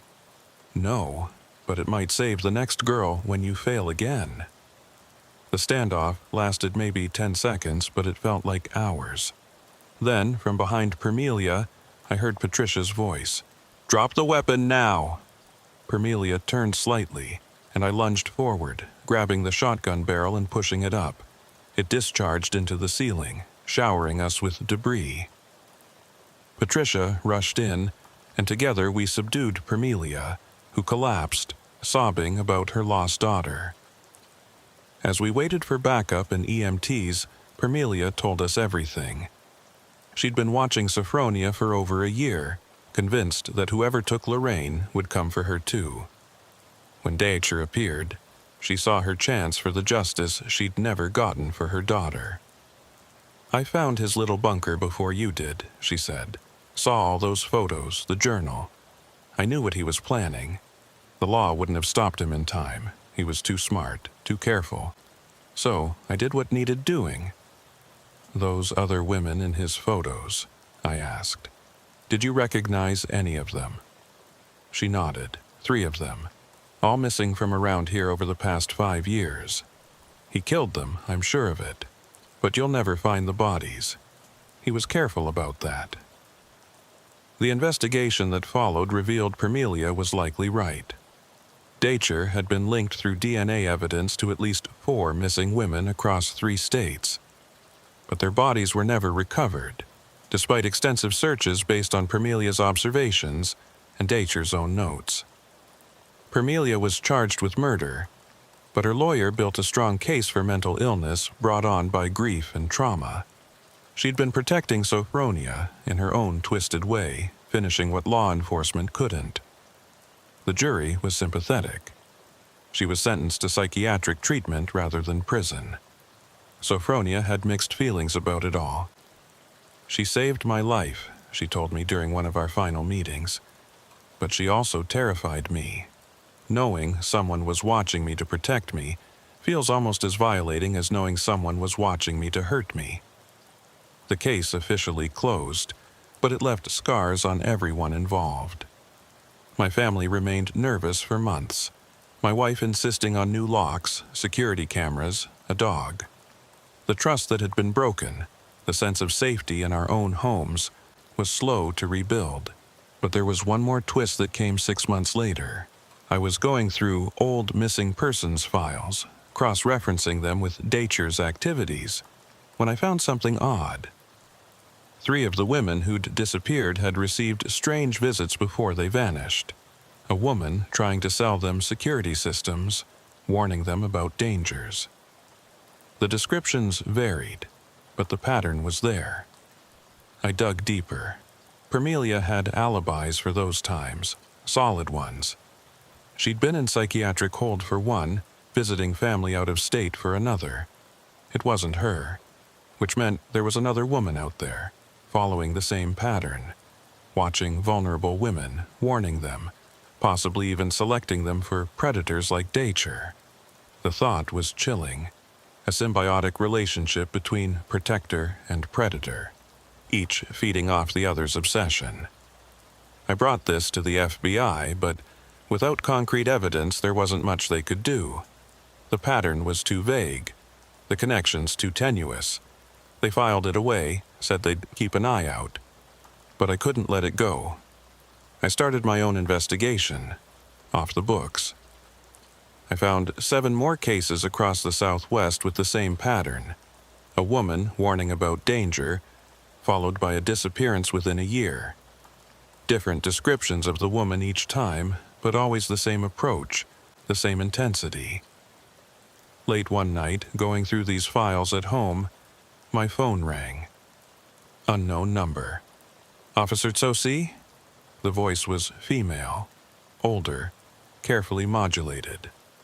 Who is this? Someone who appreciates your dedication, but you're looking in the wrong places. What do you mean? Permelia Begay killed a killer.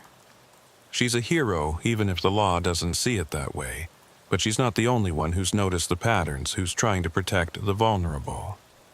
Who are you? Someone who's been watching longer than you have. Someone who knows that sometimes, officer, the system fails. And when it does, someone else has to step in. Are you threatening? I'm not threatening anyone. I'm just letting you know that your investigation is noticed and appreciated, but also unnecessary. The women who need protection are being protected. By whom? You? There was a long pause. Let me ask you something, officer. If you knew someone was going to hurt an innocent person and the law couldn't stop them, what would you do? I'd find a legal way to stop them. She laughed, a sad sound. That's what you have to say. But we both know the legal way doesn't always work. Datcher stalked Sophronia for months before you could do anything. How many women disappear while you're building your cases, gathering your evidence? That doesn't give anyone the right to... To what? To protect the innocent, to stop predators. The system you serve protects the guilty as often as the innocent. Due process, rights, lawyers, all things that help evil men escape justice. Who are you? I asked again. I'm nobody. I'm everybody. I'm the woman who walks you to your car at night. I'm the one who warns you about the danger you don't see coming. I'm the guardian you don't know you have. The line went dead. I tried to trace the call, but it came from a burner phone, already destroyed. I reported it to my superiors, but without a direct threat, there wasn't much to be done. The mysterious phone call haunted me for weeks. I couldn't shake the feeling that I'd stumbled onto something much larger than Datcher's stalking case or even Permelia's vigilante justice. There was a network out there. Women watching and protecting, but also possibly enabling predators in some twisted ecosystem of hunter and guardian. I kept my investigation quiet, working on my own time. Patricia noticed my distraction and cornered me one evening at the station. What's going on, Nehemiah? You've been different since the Datcher case closed. I debated telling her, then decided I needed someone I could trust. I showed her my files, the patterns I'd found, the phone call I'd received. She studied the documents for a long time. This is bigger than just our jurisdiction. I know, but the FBI won't act without more evidence. Then we get more evidence. She looked at me steadily, but carefully. If this network exists, they're organized and they're watching. We started with Sophronia. She'd returned to teaching, moved to a new house closer to town. When I visited her, she seemed to be doing well, but there was still a wariness in her eyes. Sophronia, before Dacher started stalking you, did anyone else approach you? Maybe warning you about safety, offering protection? She thought for a moment. Actually, yes. About a month before I noticed the stalking, there was this woman at a gas station. She struck up a conversation, mentioned she'd seen me around, said a woman living alone needed to be careful. She gave me her card, said she installed security systems. Do you still have the card? She went to her desk, rummaged through a drawer. Here it is. Desert Shield Security. The woman's name was Janet Yazzie. Yazzie, my own surname, though common enough on the reservation. The coincidence made me uneasy. I took the card, noted the phone number. That evening, I called the number. It was disconnected. I searched for Desert Shield Security. No business registration, no online presence, nothing. The address on the card led to an empty lot in Farmington. Patricia ran Janet Yazzie through our database. We found 17 women with that name in the Four Corners area, but cross-referencing with age and the description Sophronia provided narrowed it to 3. One was deceased, one was in California, and the third lived in a remote area near Silay, about an hour from Chinle. No criminal record, no employment history for the past 10 years, but she'd previously worked as a counselor at a women's shelter in Phoenix. We decided to pay her a visit unofficially. The drive to Silay took us through some of the most isolated parts of the reservation. Janet Yazzie's property was 5 miles down a dirt road. A cluster of buildings including a main house, a barn, and several trailers. As we approached, I noticed security cameras mounted on posts, solar panels on every roof, and a sophisticated antenna array. This was no ordinary rural homestead. A woman emerged from the main house as we parked. Mid-40s, athletic build, sharp eyes that missed nothing. She matched Sophronia's description. "Officers," she said calmly, "I've been expecting you." "Miss Yazzie?" I asked. "That's one of my names. You're Officer Nehemiah Tsosi. We share a surname, though we're not related. And Officer Patricia Littlecrow. You both worked the Dacher case." "How do you know that?" "I make it my business to know about people who protect women from predators, just as I make it my business to know about the predators themselves." She gestured toward the house. "Would you like to come in? I think it's time we talked." The inside of her house was part command center, part archive. Multiple computer monitors showed feeds from security cameras at various locations. File cabinets lined one wall, and a massive board covered another, with photos, newspaper clippings, and string connecting various elements, like a conspiracy theorist's dream, but organized with military precision. "What is all this?" Patricia asked. 20 years of work, Janet replied. Tracking predators, protecting potential victims, building a network of women who refuse to be statistics. "The woman who called me," I said. "Was that you?" "No, that was probably Martha. She's enthusiastic about recruitment.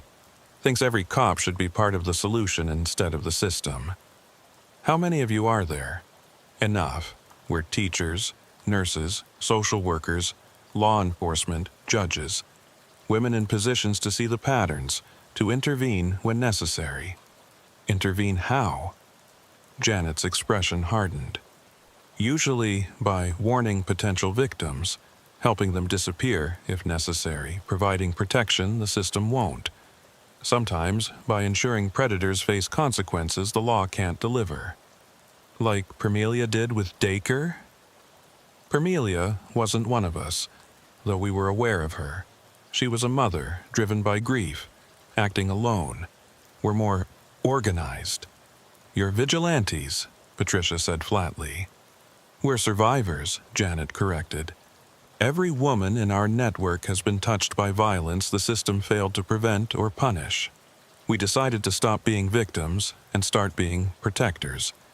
She pulled out a file, handed it to me. Inside were photos and documentation on Ichabod Daker dating back 3 years.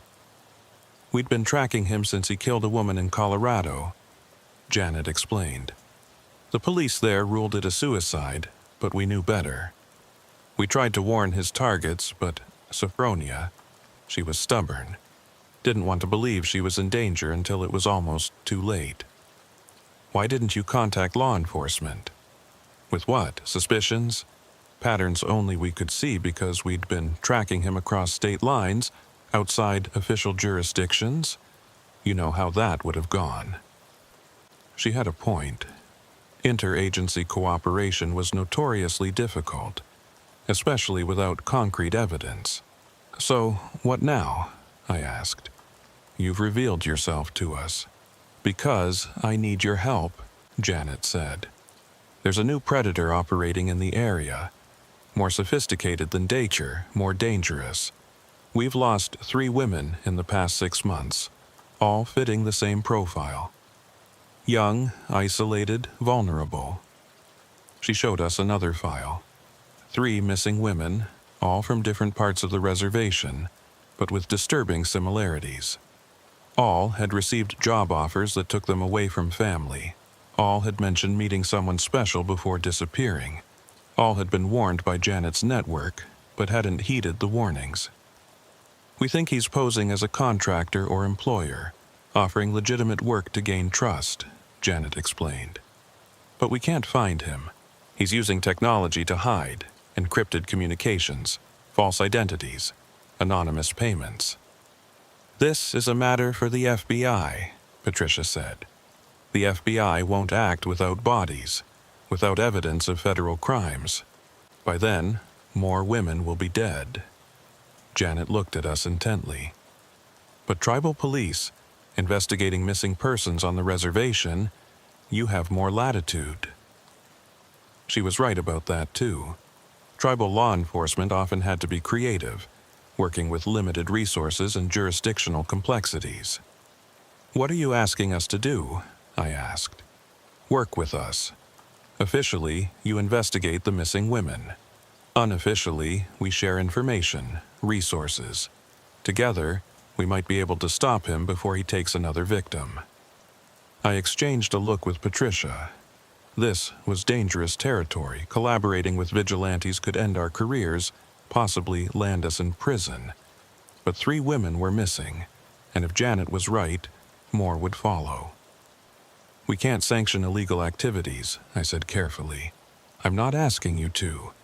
I'm asking you to use the information we provide to conduct legal investigations. What we do on our own time is our business. Over the next hour, Janet laid out what her network had discovered. The predator was using dating apps and job sites to identify targets. He offered positions with a fictional company called High Desert Enterprises, conducting video interviews that seemed legitimate. The women would travel to meet him for final interviews and training, then vanish. We've tried tracking the IP addresses, the payment methods, everything, Janet said. He's too careful. But we have one lead. A woman named Caroline So received an offer but was suspicious. She's willing to act as bait. Absolutely not, I said immediately. We can't use civilians as bait. She's not a civilian. She's one of us. Former military intelligence, trained in self-defense and highly motivated. Her younger sister was one of Daker's victims. The ethical implications made my head spin. But before I could respond, my phone rang. It was dispatch. Another woman had been reported missing. Emma Begay, 25, last seen leaving for a job interview in Farmington. That's 4, Janet said grimly. How many more before you act? I made a decision that would haunt me. Tell me more about Caroline's plan. Caroline So arrived an hour later. She was nothing like what I expected. Petite, young-looking, despite being 32, with an easy smile that concealed sharp intelligence. She showed us the correspondence with High Desert Enterprises. I've slow played them, she explained. Expressed interest, but asked lots of questions. They're eager. I fit their victim profile perfectly.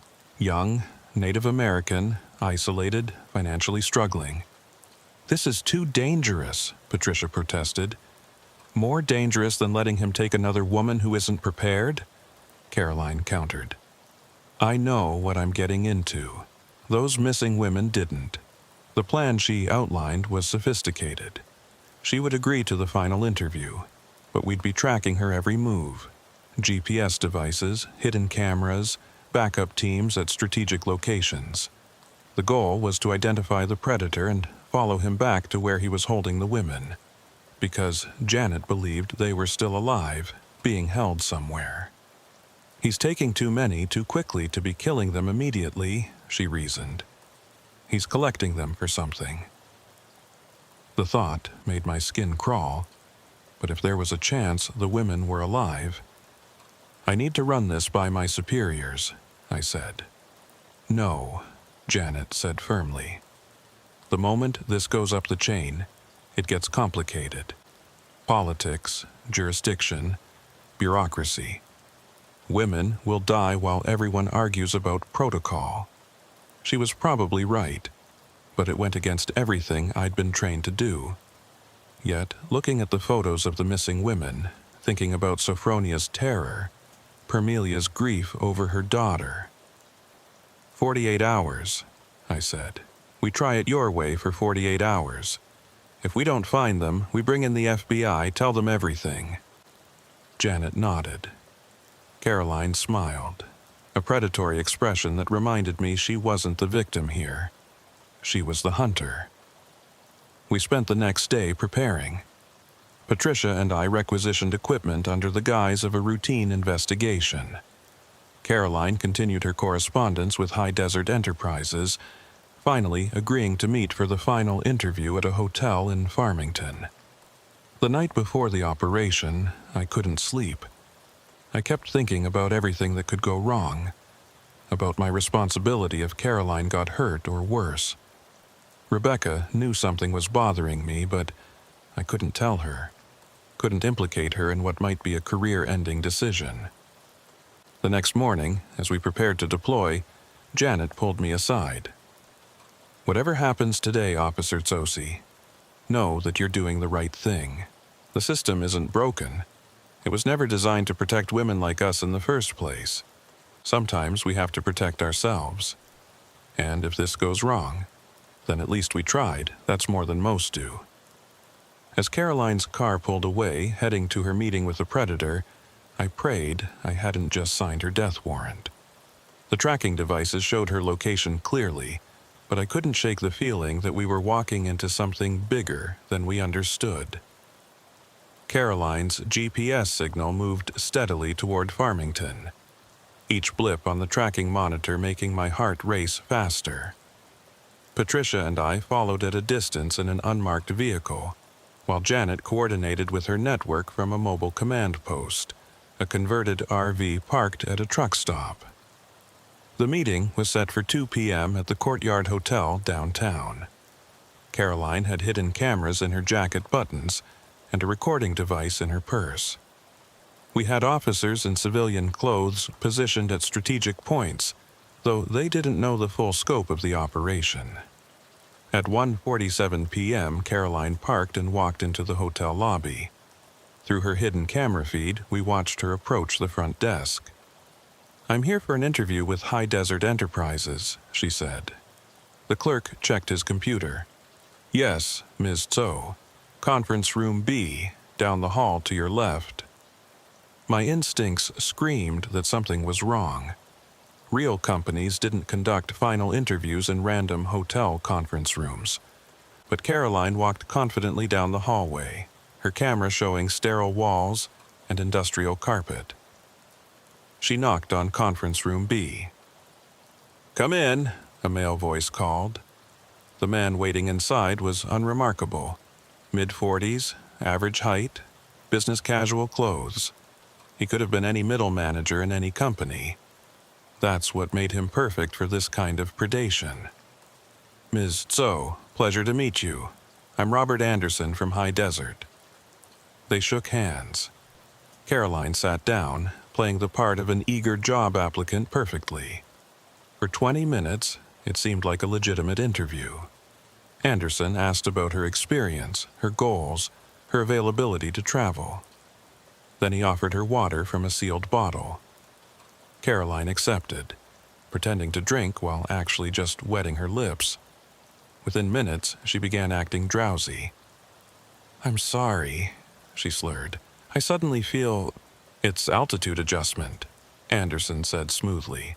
"Happens to everyone. Why don't you rest for a moment?" Caroline slumped in her chair, apparently unconscious. Anderson immediately dropped his professional demeanor. He made a phone call. "Package secured. Bringing her to the site now." He lifted Caroline, who was doing an incredible job playing unconscious, and carried her out through a rear exit we hadn't known about. By the time we reached the back of the hotel, he was loading her into a white panel van. "All units, do not intercept," I radioed. "We need to know where he's taking her." Following the van without being noticed through Farmington traffic was nerve-wracking. Anderson drove carefully, obeying all traffic laws, just another delivery van making rounds. He headed north, then east into increasingly rural territory. Patricia checked the GPS. He's heading toward the beastly Badlands. The Badlands. Thousands of acres of twisted rock formations and hidden canyons. Perfect for hiding victims. Terrible for rescue operations. After an hour of driving, the van turned onto a dirt road that didn't appear on any of our maps. We had to fall back further to avoid detection, relying entirely on Caroline's GPS signal. The signal stopped moving at coordinates that showed nothing but empty desert on satellite images. We parked a mile away and approached on foot, using rock formations for cover. What we found defied belief. Hidden in a natural depression, and visible from more than 100 yards away, was a complex of shipping containers arranged to form a compound. Solar panels and satellite dishes on top, generators humming softly. This had been here for years without anyone knowing. Through binoculars, I watched Anderson carry Caroline into one of the containers. I counted 3 other men moving around the compound, all armed. This wasn't a one-man operation. "We need backup," Patricia whispered. "FBI, state police, everyone." But as I reached for my radio, movement caught my eye. Women. Through the small windows of one container, I could see women. They were alive. "Janet was right," I breathed. "He's collecting them." We watched for another hour, gathering intelligence. The compound had at least 6 containers converted into living spaces, a central command unit, and what looked like a medical facility. This wasn't just kidnapping. It was trafficking on a massive scale. Caroline's camera came back online briefly, showing the interior of a container converted into a cell. 3 women were already inside, including Emma Begay, the most recent victim. They were alive but drugged, chained to the walls. Then the feed cut out. Either the camera was discovered or damaged. "We go in now," I decided. "That's suicide," Patricia protested. 4 armed men, fortified position. Caroline's in there. Those women are in there. Every minute we wait, a gunshot cut me off. Then another, screaming from the compound. We rushed forward, calling for backup as we ran. The compound erupted in chaos. Through the dust and confusion, I saw Caroline, very much conscious and armed, fighting with one of the guards. She'd somehow gotten free and turned the tables, but she was outnumbered. Anderson emerged from a container with a rifle. I drew my weapon, shouting for him to drop his. He turned toward me, raising the rifle, and I fired. 3 shots center mass. He went down. The next 10 minutes were the longest of my life. Gunfire, screaming, dust, and blood. Patricia took down another guard who was trying to execute the prisoners. Caroline, despite being drugged, managed to disarm another. The fourth tried to flee but ran straight into Janet's team, who'd been positioned as outer perimeter security. When the dust settled, we had 4 suspects in custody, 1 wounded, 8 women rescued, and evidence of a trafficking ring that extended across 3 states. The FBI response was massive and immediate. The compound was processed as a crime scene, revealing years of horrific activities. The rescued women were all alive, though traumatized and requiring immediate medical attention. Emma Begay would later testify that they'd been told they were being trained for overseas work, kept drugged and compliant while buyers were arranged. Caroline had several broken ribs and a concussion, but was otherwise okay. The water Anderson had given her was indeed drugged, but Janet's network had prepared for that. Caroline had taken counteracting agents beforehand and was trained to fake unconsciousness. "You could have died," I told her later at the hospital. "But I didn't, and neither did they." She gestured toward the room where the rescued women were being treated. That's what matters. The investigation revealed that Robert Anderson was actually Josiah Coldwell, no relation to the construction killer, just an unfortunate coincidence of surnames. He'd been running the trafficking ring for 7 years, using the isolation of the reservation and jurisdictional confusion to avoid detection. But the most disturbing revelation came from his computer records. He had a client list, buyers from around the world who specifically requested Native American women. The fetishization and commodification of our people turned my stomach. Even worse were the notes about breeding programs and preservation of bloodlines that spoke to a sick fascination with racial purity. Patricia and I were both disciplined for conducting an unauthorized operation, though the successful rescue mitigated the consequences. We received written reprimands but kept our jobs. The FBI took credit for the bust, which was fine by us. The women were safe. That's what mattered. Janet's network dissolved back into the shadows after the operation. Officially, they were never there. The FBI investigation found no evidence of their involvement, just a lucky break from good police work. Sophronia sent me a letter months later. She'd moved to Phoenix, was teaching at a private school, had met someone. She was healing. She thanked me for everything, but said she never wanted to think about that time again. I understood. Permelia Begay died in the psychiatric facility 6 months after the compound raid. The official cause was heart failure, but I think it was heartbreak. Even knowing we'd saved 8 women couldn't heal the wound of losing her daughter. The trials took 2 years.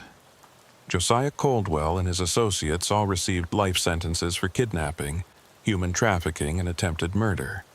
The client list led to arrests in 12 countries. It was hailed as a major victory for law enforcement.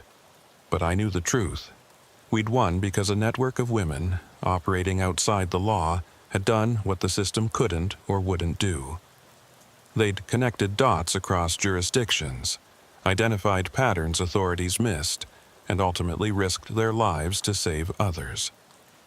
I still get calls sometimes. Unknown numbers, female voices, tips about suspicious activity, missing women who haven't been reported yet, predators who've slipped through legal cracks. I investigate every one. Patricia knows. She gets the same calls. We don't talk about it, but we both understand. The system we serve has gaps, blind spots, failures. Sometimes, those who operate in the shadows are the only light in the darkness. Caroline Zoe disappeared after the trials. Janet Yazie's property was found abandoned. The network scattered, reformed, evolved. They're still out there, watching, protecting, doing what needs to be done. And sometimes, late at night when I'm driving the empty highways of the reservation, I think about them. These guardian angels with dirty hands, these protectors who've crossed lines I can't cross. I should condemn them, but I can't. Not when I've seen what happens when they're not there. The official report says the trafficking ring was discovered through diligent police work and interagency cooperation. It's a good story, the kind that makes people feel safe, that reinforces faith in the system. But I know the truth. And the truth is that sometimes the predators aren't the only ones hunting in the darkness. Sometimes there are others out there, watching from the shadows, ready to strike when the law fails. I've made my peace with it. Every woman saved, every predator stopped, every family that doesn't have to grieve. That's worth more than procedural purity. My phone rings. Unknown number, I answer. Officer Tsosi? There's something you need to know. I grab my keys and head into the night. Because that's what we do. We answer the call, follow the leads, save who we can. And sometimes, just sometimes, we work with angels who've learned to fight dirty. The desert is vast, full of secrets and shadows. But not all shadows hide monsters. Some hide guardians, and in the end that might be what keeps us safe. The first call came on a Monday morning in April 2024. I was just starting my shift at the Navajo Tribal Police Station in Tuba City when dispatch forwarded a concerning report from the Indian Health Service clinic. 3 families from the same area near Black Mesa had brought in sick children over the weekend, all with similar symptoms. Severe nausea, tremors, and neurological issues that the doctors couldn't immediately explain. My name is Officer Zebulon Bagay, and I'd been investigating environmental crimes on the reservation for the past 6 years. Most cases involved illegal dumping or poaching, straightforward violations with clear perpetrators. But something about this felt different from the moment I heard about it. Dr. Priscilla Yazzie, the chief physician at the clinic, met me in her office that afternoon. She was a woman in her 50s who'd grown up on the reservation and returned after medical school to serve her people. The concern in her eyes was evident as she spread out the medical charts. 17 patients so far, she said, her voice tight with controlled anxiety. All from the same general area, about a 5-mile radius around Rough Rock, ages ranging from 4 to 73. Same symptom progression in each case. Environmental contamination, I suggested, already mentally cataloging the possible sources in that area. That's what we thought initially, heavy metal poisoning, perhaps from old mining operations. But the blood tests, she pulled up results on her computer. The toxicology is all wrong. This isn't lead, arsenic, or any of the usual suspects from mining contamination. It's something else. Something we can't identify. How serious is it? Dr. Yazzie's expression darkened. 3 patients are in critical condition. 1, a 68-year-old grandmother named Theophila Tsosi, is on life support. If we don't figure out what's causing this soon, people are going to start dying. I drove out to Rough Rock that evening, the setting sun painting the desert in shades of orange and red. It was a scattered community, mostly traditional hogans and modest homes spread across the harsh landscape. The kind of place where everyone knew everyone, where families had lived for generations. My first stop was the Tsosi residence, where Theophila had lived with her daughter's family. The house was empty. Everyone was at the hospital. But I surveyed the property. Their water came from a well, common in this area. They had a small garden, some chickens, nothing unusual for a rural reservation home. I collected water samples from their well and soil samples from various points on the property. Then I visited the other affected families, finding similar setups: wells, gardens, livestock. The common denominator seemed obvious: the water supply. But when I had the water tested at our environmental lab, the results came back clean. No industrial chemicals, no heavy metals, no bacterial contamination. Whatever was making people sick, it wasn't in their wells. By Wednesday, the number of sick had risen to 31. The Indian Health Service was overwhelmed, transferring the most serious cases to Flagstaff Medical Center. Media attention was starting to build, with reporters asking about potential terrorism or industrial accidents. That's when I got an unexpected visitor at the station, a man named Archibald Benally, who said he worked for a water testing company called Pure Desert Solutions. He was in his 40s, well-dressed for someone in his line of work, with an unsettling intensity about him. "Officer Begay," he said, settling into the chair across from my desk without invitation. "I heard about the situation in Rough Rock. My company would like to offer our services free of charge. We have advanced testing equipment that might detect contaminants your lab missed." Something about him set off my instincts. "That's generous of you, Mr. Benally. How did you hear about this? We haven't made any public statements yet." He smiled, an expression that didn't reach his eyes. "I have contacts at the hospital. When something like this happens, word spreads quickly in our industry. Water contamination is serious business." "And what exactly is your business?" "Water purification systems. We install filtration units for homes and businesses across the reservation. In fact, we've been trying to get contracts in the Rough Rock area for months. The situation, tragic as it is, demonstrates why our services are needed." The opportunistic tone made my skin crawl. People were dying, and he was seeing dollar signs. But I couldn't deny that we needed all the help we could get. "Leave your contact information," I told him. "I'll discuss it with my superiors." He left a business card and departed, but not before making one more comment. "You know, officer, sometimes the most dangerous contaminants are the ones that occur naturally. The desert has many secrets." That night, I couldn't sleep. I kept thinking about Benally's words, about natural contaminants. The reservation had a long history of uranium mining, coal extraction, various industrial projects that had left scars on the land. But we'd tested for all of that. At 3 a.m., my phone rang. It was Dr. Yazzie. "Zebulon, you need to come to the hospital immediately. Theophilus Sosi is conscious, and she's asking for police. She says she knows what's making everyone sick." I rushed to Flagstaff, arriving just as the sun was rising.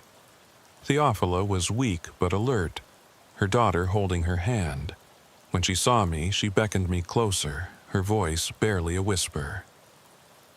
"The blessing ceremony," she said. 2 months ago, a man came, said he was a traditional healer, did a blessing for good harvest." "What man?" I asked, leaning closer. "Called himself a medicine man. But something was wrong. The herbs he burned, the water he blessed, it smelled wrong, made my eyes water."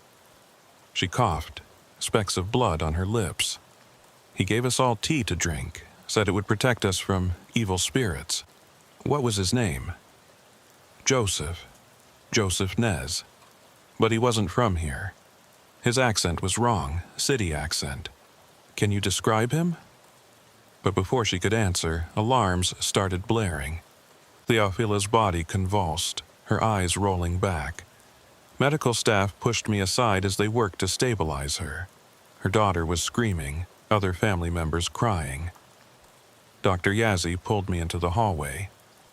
"She's going into organ failure. Whatever this toxin is, it's accelerating." "She mentioned a blessing ceremony, someone giving them tea," I said quickly. "Joseph Nez claimed to be a medicine man." Dr. Yazzie's face paled. "If someone deliberately poisoned them under the guise of traditional medicine, that's not just assault, that's an attack on our entire culture." I spent the next day tracking down Joseph Nez. No one in the traditional healer community had heard of him. The name didn't appear in any of our databases, but when I showed Theophila's daughter a photo lineup of various suspects, she pointed to one immediately. It was Archibald Benally, the same man who'd offered to help test the water. The same man whose company stood to profit from water contamination fears. He'd used a false identity to infiltrate the community, conducting his blessing ceremony to poison residents, creating a crisis he could then solve with his expensive filtration systems. But when I went to arrest him, Archibald Benally had vanished. Pure Desert Solutions was a shell company with a fake address. The phone numbers went to burner phones, now disconnected. He'd been planning this for months, maybe years. We finally identified the poison with the help of a CDC toxicologist, a synthetic compound similar to certain mushroom toxins but modified to be slower acting and harder to detect. It was ingenious in its cruelty, designed to create maximum suffering and fear while remaining almost impossible to trace. The treatment protocol was established, but the damage was done. 47 people had been poisoned. 3 died, including Theophila Sosi, who never woke up after that last conversation with me. The community was traumatized, trust in traditional ceremonies shattered. The investigation revealed that Benally, not his real name, we discovered, had done this before. Similar poisoning clusters in indigenous communities in New Mexico and Colorado, always followed by water purification companies offering solutions. He'd made millions selling fear, targeting the most vulnerable populations who already had reasons to distrust government and outsider help. We tracked his financial trails to offshore accounts, his supplies to chemical companies in Mexico, his movements through security footage and credit card records. The FBI joined the hunt. Interpol was notified. But he'd had a 2-day head start and years of experience disappearing. 3 weeks after Theophila's death, I got a call from a blocked number. "Officer Bagay?" The voice was familiar. Archibald Benally, or whoever he really was. "I heard you've been looking for me." "Where are you?" I demanded, signaling frantically to Patricia to trace the call. "Far from your jurisdiction, I assure you. I'm calling to deliver a message. What happened in Rough Rock was business, nothing personal. Your people have resources, land, water, federal funding. Someone's going to exploit that. It might as well be someone who does it cleanly. You murdered 3 people. I provided a service. Fear is a powerful motivator for sales. Those who died were already weak, already dying. I just accelerated the inevitable. You're a monster." He laughed. "I'm a businessman, and business is good. Do you know how many reservations there are across the Americas? How many indigenous communities with valuable resources and vulnerable populations? Your investigation has barely scratched the surface. We'll find you." "No, you won't. Because I'm very good at this. And because the system you serve doesn't actually care about indigenous peoples. Oh, they'll make a show of investigating, but when the media attention dies down, so will the resources. Meanwhile, I'll be in another community, with another name, another crisis to create and solve." The line went dead. The trace led to a payphone in Juarez, Mexico. But by the time Mexican authorities arrived, he was long gone. I continued investigating, building a profile of his operations. He had partners, I discovered, a network of people who helped him identify targets, create identities, move money. The conspiracy ran deep, with connections to legitimate businesses, corrupt officials, even some people within law enforcement who were paid to look the other way. But every lead turned cold. Every witness disappeared or recanted. Every piece of physical evidence led to dead ends. It was like fighting smoke. The moment you thought you had something solid, it dissipated. 6 months after the Rough Rock poisonings, I was working late at the station when I noticed something wrong. My coffee tasted off, bitter in a way that was familiar but I couldn't place. Then the tremors started in my hands. I'd been poisoned. I managed to call for help before the seizures began. Patricia found me on the office floor, convulsing, foam at my mouth. The rush to the hospital was a blur of sirens and voices. Dr. Yazzie was there, pumping me full of the antidotes we'd developed for the Rough Rock victims. I survived, but barely. 3 days in intensive care, 2 weeks in recovery. The dose had been carefully measured, enough to incapacitate, not enough to kill quickly. A message. There was no evidence of how the poison had been administered. The coffee pot tested clean, as did everything else in the office. Security footage showed nothing unusual. It was as if the poison had materialized from thin air. But I knew better. Benelli or one of his network had gotten to me, probably through someone I trusted. The message was clear. Back off, or next time the dose would be lethal. The poisoning changed everything. I was no longer just investigating a case. I was a target, a victim, living evidence that Archibald Benally could reach anyone, anywhere. The FBI offered me protective custody, but I refused. Running would mean abandoning the communities still at risk, and I couldn't live with that. Dr. Priscilla Yazzie insisted on daily blood tests for me, monitoring for any residual effects of the poison.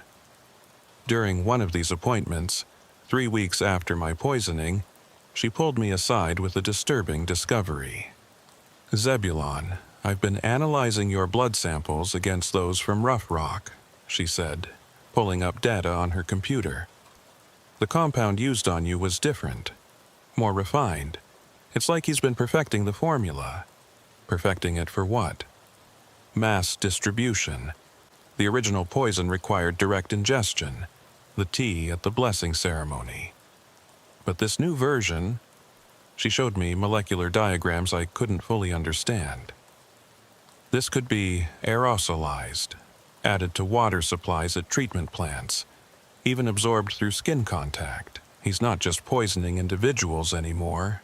He's preparing for something bigger. The implications were terrifying. Every water source on the reservation became suspect. We issued advisories, but how do you tell an entire population not to trust their water without causing mass panic? And that, I realized, was exactly what Benally wanted. Fear so widespread that people would pay anything for his protection. I decided to approach the investigation differently. Instead of chasing Benally directly, I'd target his network. Someone had helped him poison me inside a police station. Someone was providing him with chemical supplies. Someone was laundering his money. Find the network, find the man. My first lead came from an unexpected source. Theophila Sosi's daughter, Marie. She'd been going through her mother's belongings when she found something odd.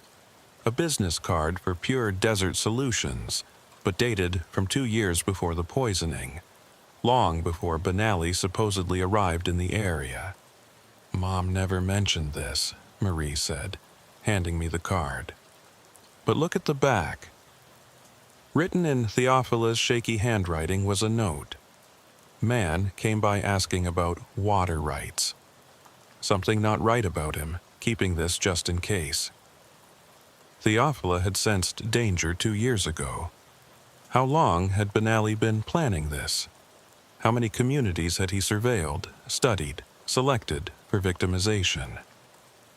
I dug deeper into land and water records for the Rough Rock area. That's when I found it. A series of shell companies had been quietly buying water rights near the reservation for the past 5 years. Small purchases, nothing that would raise flags individually, but collectively they represented control over significant water resources upstream from tribal lands. The companies all traced back to a holdings corporation in Delaware, which led to another in Nevada, then offshore to the Caymans. It was a deliberately complex web, but I'd seen this pattern before in money laundering cases. Someone was playing a long game, and the poisonings were just one piece of a larger scheme. Late one night, while reviewing financial documents at home, I heard something outside. My hand went to my service weapon as I peered through the window. A figure in dark clothing was near my vehicle. I called for backup and moved to confront them, but they fled into the desert darkness before I could get close. My truck wouldn't start the next morning. The mechanic found sugar in the gas tank. Amateur sabotage, almost childish. But that was the point. It wasn't meant to harm me, just to let me know they were watching, could reach me any time. Patricia assigned herself as my unofficial bodyguard after that, insisting on driving me to interviews and staying close during investigations. It was during one of these joint interviews that we got our next break. We were talking to a chemical supply company in Flagstaff that had reported suspicious purchases, someone buying large quantities of organic synthesis precursors, the kind used to create complex toxins. The manager, an elderly man named Frank, mentioned something interesting. The buyer always paid cash, always wore sunglasses and a hat, never gave a real name. But I remembered him because he had this nervous habit, kept clicking his pen while he waited. Click, click, click, constantly. Drove me crazy. That detail triggered something in Patricia's memory. The water rights office in Window Rock. When we were investigating the shell companies, the clerk mentioned someone with the same habit. Said a man came in asking about water rights, clicking his pen the whole time. We had a pattern, a behavior that linked different locations. It wasn't much, but it was something. We started canvassing every business that might sell chemicals, lab equipment, or water testing supplies, asking about customers with that specific nervous habit. It took weeks, but we finally got a hit. A medical supply company in Albuquerque had security footage of a man matching our description, pen clicking and all. The quality wasn't great, but facial recognition suggested a possible match to someone in the federal database. Marcus Whitehorse, a former EPA inspector who'd been fired 5 years ago for accepting bribes from mining companies. Whitehorse had the perfect background for Benally's operation. Knowledge of water systems, environmental regulations, and how to exploit both. His last known address was in Phoenix, but when Phoenix PD checked, he'd moved out months ago, leaving no forwarding address. But we knew his habits now. The pen clicking was a tell, a nervous tic he couldn't control. We distributed his photo to law enforcement across the Southwest, noting the behavioral marker. It was a long shot, but sometimes that's all you have. 2 weeks later, we got a call from a tribal officer in the White Mountain Apache Reservation. A man matching Whitehorse's description had been seen at a local motel, and yes, he'd been clicking a pen at the front desk. By the time we arrived, he was gone, but he'd left something behind, a laptop hidden in the ceiling tiles, probably forgotten in his haste to leave. The laptop was encrypted, but our cybercrime unit eventually cracked it. What we found was a goldmine of horror. Detailed plans for poisoning water supplies across a dozen reservations. Chemical formulas, distribution methods, timing schedules. Financial records showing payments from multiple sources, including some names that made my blood run cold. Legitimate corporations that stood to benefit from tribal land becoming uninhabitable. There were also communications with Benally, though he used various aliases. The emails revealed the true scope of their plan. They weren't just trying to sell water purification systems. They were part of a larger conspiracy to force indigenous peoples off resource-rich lands through systematic poisoning, making the areas seem contaminated and dangerous, driving down property values so shell companies could buy them cheap. One email particularly stood out. Phase 3 implementation ready for Black Mesa. Once population displacement reaches 60%, initiate buyout offers through subsidiary companies. Estimated profit from mineral rights alone, $500. Remember, the fear is more valuable than the actual contamination. Make them believe nowhere is safe. Black Mesa. My jurisdiction. They were coming back to finish what they'd started in Rough Rock. I immediately contacted Dr. Yazzie to warn the clinic, then called an emergency meeting with tribal leadership. We needed to act fast, but carefully. If we moved too openly, Benally and his network would disappear again. But if we waited too long, more people would die. The tribal council authorized a covert operation. We'd monitor all water sources around Black Mesa, install hidden cameras at key locations, and have rapid response teams ready. But we'd do it quietly, making it appear that we'd given up the investigation, that the threat had passed. It was a waiting game, and waiting was torture. Every day that passed without incident made me more nervous. Were they watching? Had they detected our surveillance? Or were they planning something we hadn't anticipated? The answer came 3 weeks later, at 2 a.m. on a moonless night. Motion sensors at the Rough Rock water treatment facility triggered silent alarms. Our cameras showed 2 figures in hazmat suits approaching the main intake valve with the large containers. We moved in fast and silent. Patricia led one team from the north while I approached from the south. The figures were so focused on their task they didn't notice us until we were almost on top of them. "Freeze! Tribal police!"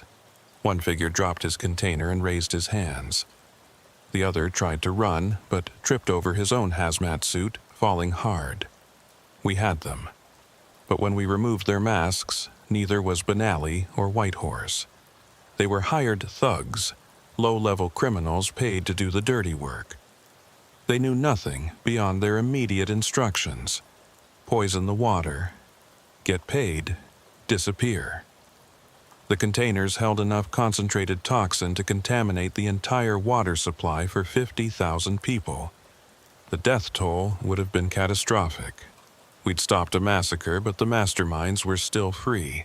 Frustrated, I was examining the captured equipment when I noticed something. A partial fingerprint on one of the containers, preserved in a chemical residue.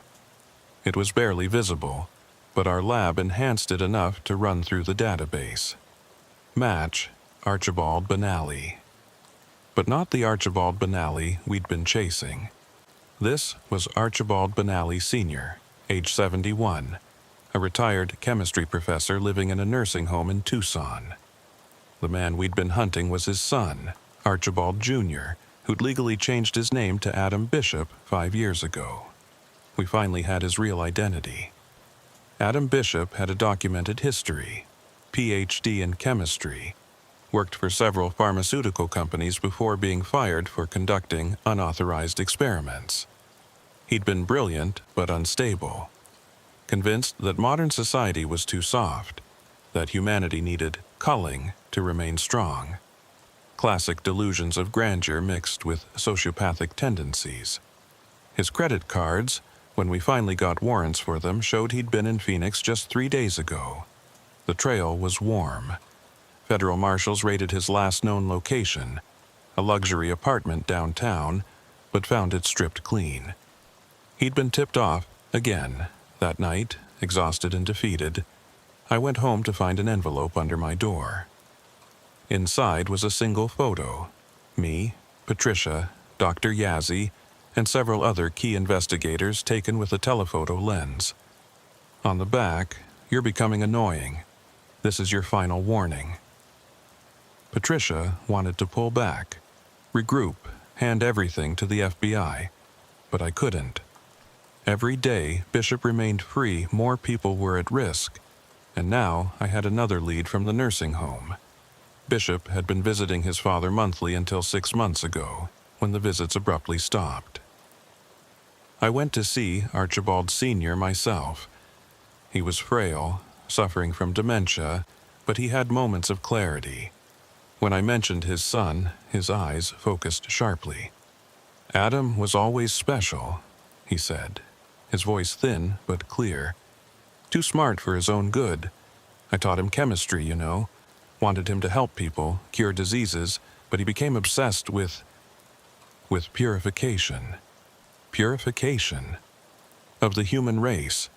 Started in college, reading about eugenics, social Darwinism. Said the weak were dragging down the strong. I tried to talk sense into him, but..." He shook his head sadly. He said I was part of the problem. Haven't seen him since he told me about his great project. Did he say what this project was? Controlled depopulation, starting with what he called expendable populations. Indigenous peoples, the poor, the sick. He had maps, charts, showing how to maximize impact while minimizing detection. Tears ran down the old man's cheeks. I created a monster. I taught him everything he knows about chemistry, and he's using it to kill. The old man grabbed my arm with surprising strength. There's something else. Adam has a partner, someone high up in government or business. He accidentally mentioned it once, said his sponsor had provided everything he needed. I don't know who, but they're powerful enough to protect him. Warn him when you get close. A sponsor, someone in position of authority, feeding Bishop information, funding his operation. That's how he always stayed one step ahead. The conspiracy went deeper than we'd imagined. I left the nursing home with more questions than answers. But one thing was certain. We had a mole.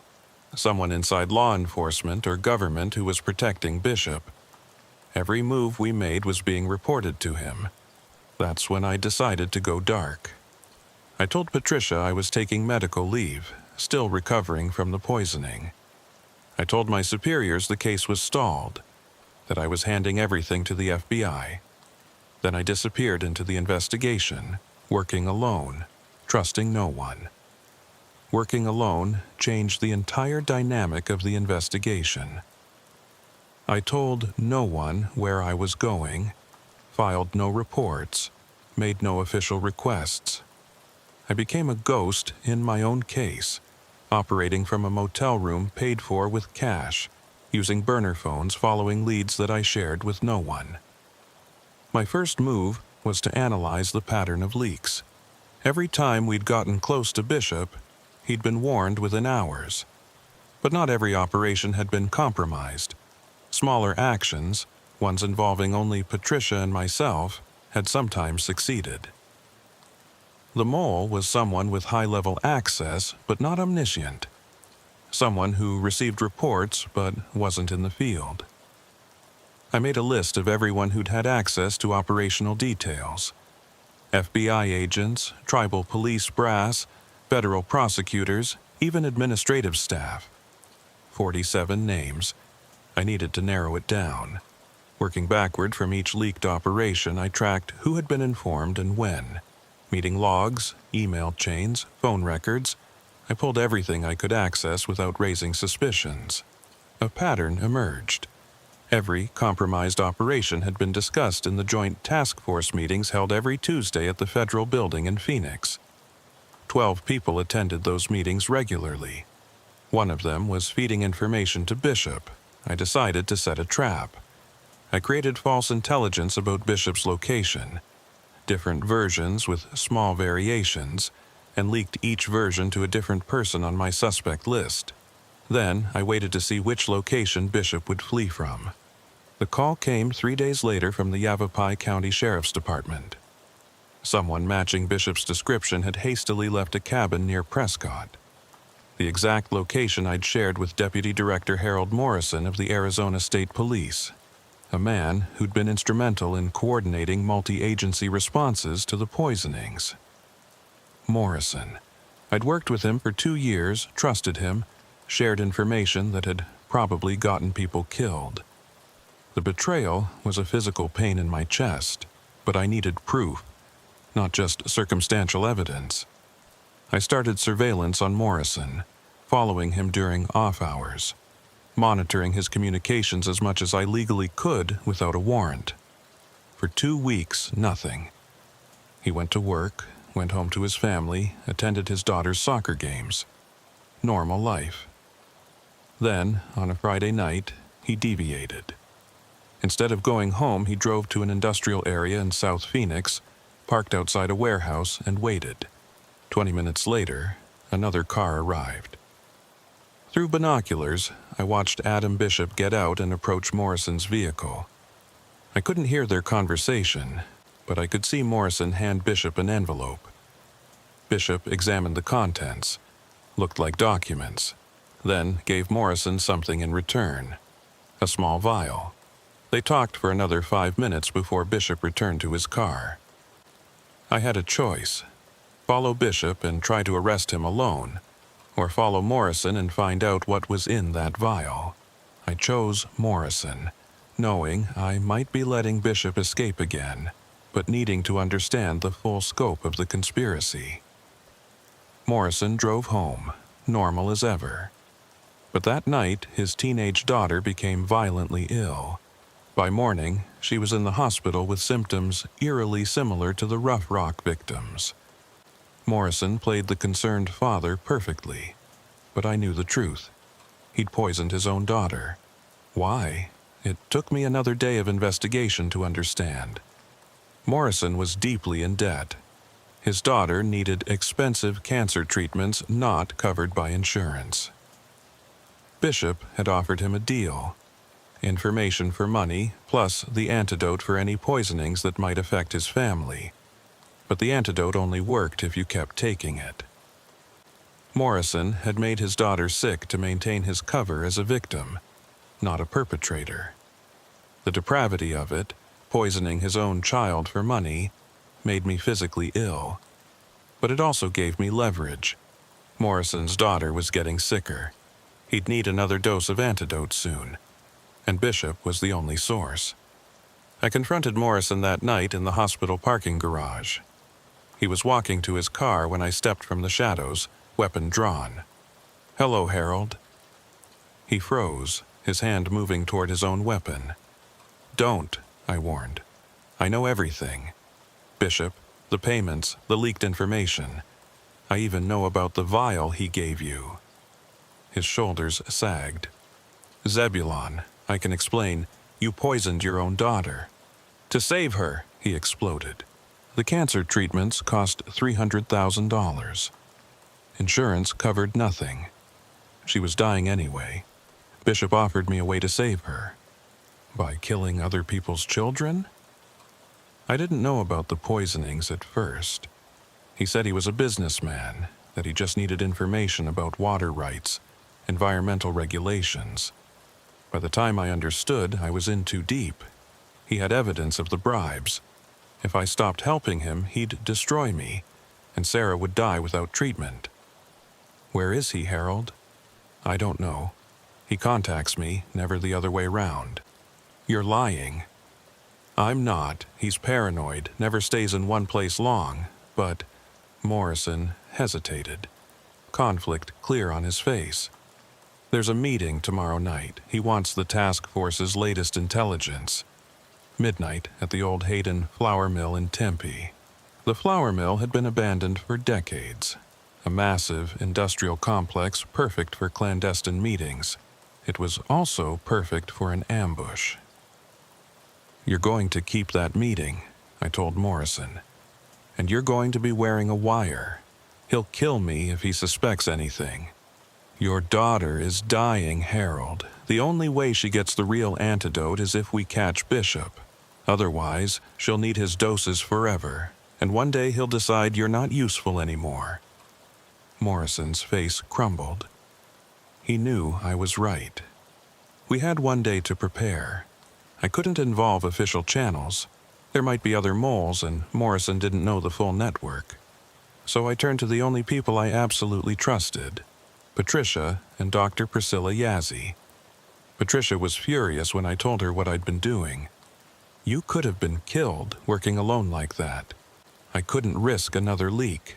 You couldn't trust me?" "I couldn't risk you. There's a difference."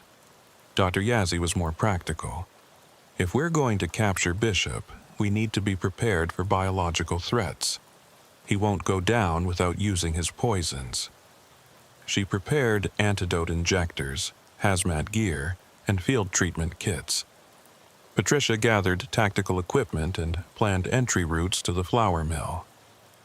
I worked with Morrison on his cover story, drilling him on what to say, how to act natural despite wearing recording equipment. The night of the meeting, the abandoned flour mill loomed against the sky like a decaying giant. Morrison parked where he always did, in the shadow of a collapsed loading dock. Patricia and I were positioned 50 yards away, watching through night vision scopes. Morrison waited in his car, visibly nervous even from a distance. At 12:03 a.m., a figure emerged from the ruins of the mill. Bishop, moving with the confidence of someone who believed he was untouchable. Through Morrison's wire, we heard their conversation. "You're sweating, Harold. Problems?" "My daughter's getting worse. I need more antidote. After you tell me about the investigation. What does Begay know?" "He's given up, handed everything to the FBI. He's on medical leave, probably permanent. The poisoning affected his nervous system." "Good. And the water treatment facilities?" "Security has been increased, but only for another week. Budget constraints." Bishop laughed. "Perfect. In 2 weeks, we implement Phase 4. 20 facilities, simultaneous contamination. The reservation will be uninhabitable within a month." 20 facilities? That's genocide. It's business. The land holds trillions in rare earth minerals. Once the population is relocated, my sponsors will move in. Everyone profits. "Who are these sponsors?" "You don't need to know that, Harold. Just keep doing your job and your daughter lives." That's when things went wrong. Bishop suddenly grabbed Morrison's collar, yanking him close. "You know what's funny, Harold? Your daughter's latest blood work shows improvement. Almost like someone gave her the real antidote, not the temporary one I've been providing." Morrison panicked. "I don't know what you're talking about. Dr. Yazzie. She figured out the antidote formula 2 weeks ago. Did you really think I wouldn't know? I have people in that hospital too." Bishop pulled out a gun, pressed it to Morrison's head. "You brought them here, didn't you? Begay and his partner. They're listening right now." Through the wire, we heard Morrison whimper. "Please, my daughter. Your daughter dies tonight. So do you. But first, you're going to call out to Begay, tell him to show himself or I blow your head off." Morrison's voice cracked. "Zebulon, he knows. Run!" The gunshot was deafening even from 50 yards away. Morrison crumpled to the ground. Bishop stood over him, speaking loudly enough for the wire to pick up. "Come out, officers. I have something to show you." Patricia grabbed my arm. "It's a trap." But I was already moving, rage overwhelming caution. Morrison was a traitor, but he didn't deserve to die like that. And Bishop had just confessed to planning mass murder. I emerged from cover, weapon drawn. "Adam Bishop, you're under arrest." He smiled, that same cold expression from the nursing home visit. "Officer Begay, still alive, I see. My dosage calculations must have been off. Drop the weapon." "I don't think so." He pulled out a small device, like a garage door opener. "Do you know what this is?" "Dead man's switch. I release this button, and canisters hidden around this mill release enough aerosolized toxin to kill everyone within a mile, including the residential area to our east." Patricia's voice crackled in my earpiece. "Zebulon, there are families in those apartments. Kids." "Smart woman, your partner," Bishop said. "So, here's what happens. You let me walk away, and those families live. You try to stop me, everyone dies. You're bluffing." Harold thought that too. How'd that work out for him? He stepped backward, keeping the device raised. "I've already won, officer. Even if you catch me, the plan proceeds. My network is too large, too embedded. We're in your hospitals, your government, your schools. We're everywhere." That's when I noticed something. Bishop kept favoring his left side, a slight hitch in his movement. He was injured, probably from climbing through the mill's debris, and his thumb on the dead man's switch was trembling. Not from fear, but from muscle fatigue. He'd been holding it too long. "You know what your problem is, Bishop?" I said, slowly moving to my right, forcing him to turn. "You think you're smarter than everyone else, but you're not.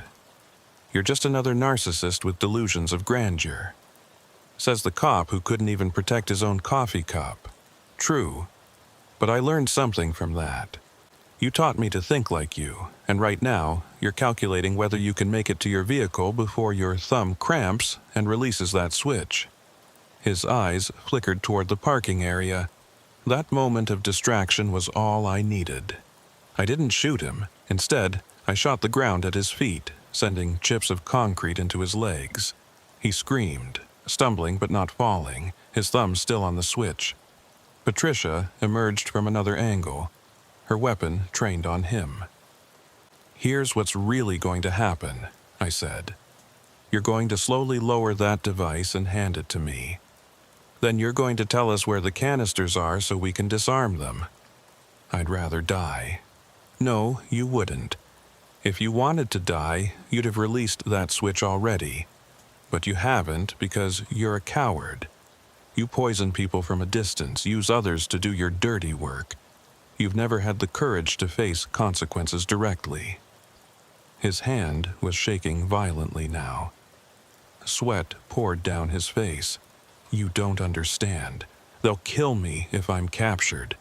My sponsors are abandoning you as we speak. Morrison's wire transmitted everything to FBI servers. Your conspiracy is blown. It's over." That broke him. The hand holding the device dropped slightly, and I lunged forward, grabbing his wrist and forcing his thumb to stay on the switch. Patricia zip-tied his other hand while I carefully transferred the device to my own grip. "Where are the canisters?" I demanded. "There aren't any," he gasped. "It's just a transmitter. No canisters. I lied." The bomb squad later confirmed he was telling the truth. The device was a prop, psychological warfare. But it had worked long enough to create fear, and that's all Bishop had ever really needed. The arrest of Adam Bishop should have been the end. We had him on attempted mass murder, conspiracy, and dozens of other charges. The evidence was overwhelming. Recordings, documents, witness testimony. But as I sat in the interrogation room across from him 12 hours after his capture, I realized we'd only scratched the surface of something much darker. Bishop had refused a lawyer, which should have been our first warning. He sat there calmly, almost amused, as FBI agents presented the evidence against him. When they finished, he leaned forward and spoke directly to me. "Officer Begay, do you know why I chose the reservations as testing grounds? Because you're a racist who sees indigenous people as expendable." "No. Because your communities are isolated, underserved by federal agencies, and when people get sick, it's often attributed to historical contamination from mining or nuclear testing. The perfect laboratory conditions." Laboratory for what? The future of warfare. Biological weapons that can target specific populations based on genetic markers. My sponsors aren't just interested in land, officer. They're interested in perfecting the science of selective elimination. The FBI agents exchanged glances. This was beyond domestic terrorism. He was describing weapons development, potentially international in scope. "Who are these sponsors?" Agent Richardson, the lead interrogator, demanded. Bishop smiled. "Governments, corporations. Sometimes it's hard to tell the difference. They fund the research, I provide the data. The reservation poisonings were Phase 3 trials.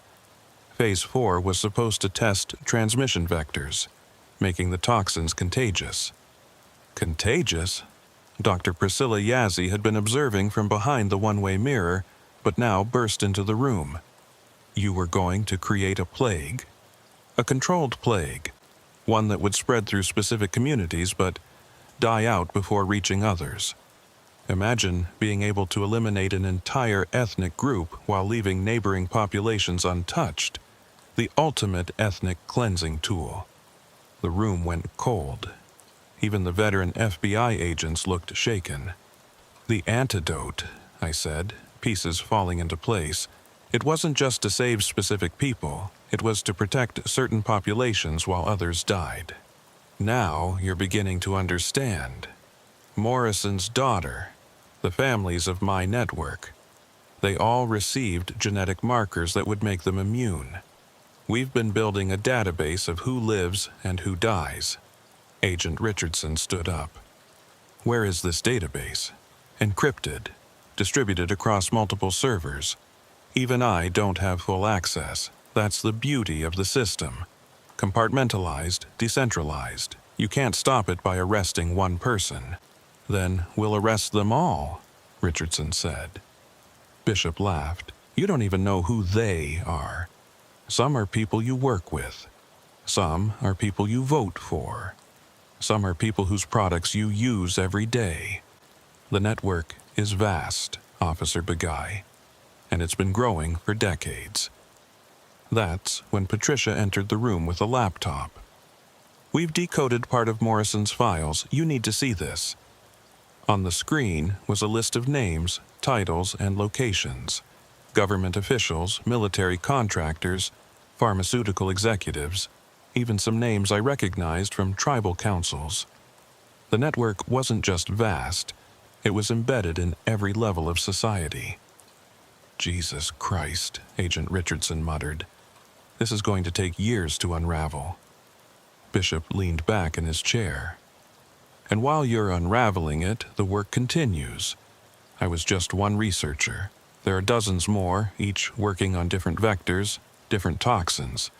Some target genetic markers, others target cultural practices. Did you know we developed a poison that only activates when combined with certain traditional medicines? Brilliant, really. Dr. Yazzie lunged at him, but I caught her arm. He's trying to provoke us. Don't give him the satisfaction. Satisfaction? Bishop looked genuinely puzzled. I'm not a sadist, officer. I'm a scientist. The deaths are just data points, necessary for perfecting the formulas. Those data points were people, I said. Theophilus was a grandmother. She had stories, memories, a family who loved her. Irrelevant to the research. That's when I realized something. Bishop wasn't just evil. He was fundamentally broken, incapable of seeing people as anything more than test subjects. But that might be his weakness. Tell me about the first one, I said. Not the first victim here, but your very first test. When did you realize you could kill without consequence? His expression shifted slightly. That's not relevant. It is to me. Was it an accident? An experiment gone wrong? He was silent for a long moment. Then, my sister, she had a rare genetic condition. I was trying to cure her, developed what I thought was a treatment. It killed her instead. But her death taught me something. That biological weapons could be precise, targeted. Her sacrifice started all of this. How old was she? 7. And you've been trying to justify her death ever since, turning it into something meaningful instead of admitting you killed your own sister. His composure cracked. I was trying to save her. And you've been killing other people's sisters ever since.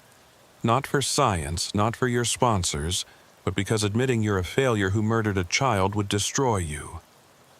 He stood up abruptly, his calm facade shattered. You don't know anything. I know you're terrified, not of prison, not of death, but of insignificance. You need to believe your work matters because otherwise your sister died for nothing. Bishop broke. Not completely, but enough. Over the next 6 hours he gave us names, locations, formulas. Not everything. He held back key information as bargaining chips, but enough to start dismantling the network. The raids began that night. 17 locations across 5 states.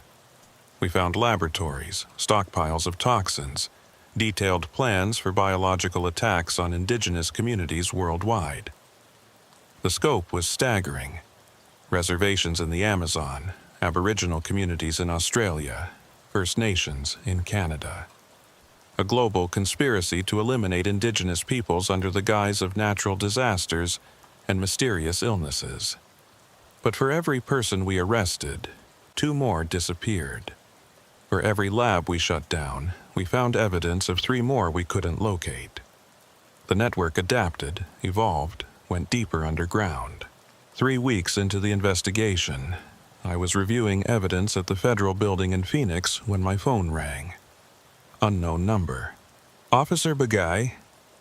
The voice was electronically distorted but somehow familiar. You've done well, but you're fighting the wrong battle. Who is this? Someone who knows the truth. Bishop wasn't lying about the scope, but he was wrong about the purpose. This isn't about racial elimination. It's about something worse. What could be worse than genocide? Selection. They're not trying to kill specific populations. They're trying to identify who's immune to various toxins naturally, building a catalog of genetic resistances. When the real plague comes, and it will come, they'll know exactly who will survive and who won't. They're not preparing for ethnic cleansing. They're preparing for human extinction, with only the chosen surviving. That's insane, is it? Climate change, resource depletion, overpopulation. The powerful know what's coming. They're preparing their ark, officer, and the reservation poisonings were just testing to see who gets a ticket. The line went dead. I tried to trace it but got nowhere. I shared the call with Agent Richardson and Dr. Yazzie. Richardson dismissed it as disinformation, someone trying to muddy the waters. But Yazzie had a different reaction. It makes sense, she said quietly. The antidotes Bishop developed, they weren't cures. They were genetic markers, tags to identify who had received protection. They've been cataloging immune systems, building a database of human biological diversity. For what purpose? Survival. If you were planning for species-level catastrophe, wouldn't you want to know which genetics were most adaptable? Indigenous populations have unique genetic markers from thousands of years of isolation. We're not victims. We're specimens in a preservation project. The thought was horrifying.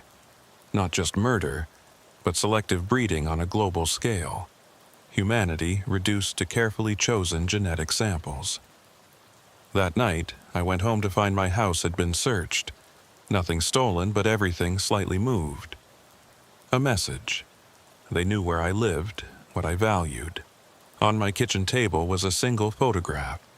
My grandmother, taken recently from a distance. The threat was clear. Back off, or family members would start getting sick. I called Patricia. Her house had received the same treatment. A photo of her young nephew left on her doorstep. Every investigator on the case reported similar experiences. The network was pushing back, showing us the cost of continuing. Some investigators quit. Others requested transfers. But a core group of us persisted, driven by anger and determination. We couldn't let them win, couldn't let the poisonings continue. Dr. Yazzie made a breakthrough 2 months later. She'd been analyzing the genetic markers in Bishop's antidotes and found something unexpected. They weren't just random. They followed a pattern, a selection criteria that seemed to favor specific traits: disease resistance, longevity markers, adaptation to extreme environments. They're building a master race, she said, disgust evident in her voice. Not based on ethnicity, but on biological superiority. The ultimate eugenics project. We took this to the federal prosecutors, but they were hesitant. The evidence was too circumstantial, the conspiracy too vast to prosecute effectively. Some suspects had diplomatic immunity, others were protected by classification levels we couldn't penetrate. The investigation was being strangled by bureaucracy and political pressure. That's when I made a decision that would define the rest of my life. If the system couldn't deliver justice, I'd find another way. I reached out to Janet Yazzie's network, the women who'd helped us with the stalking case, They'd been monitoring the poisoning investigation, offering assistance when they could. Now I needed more than assistance.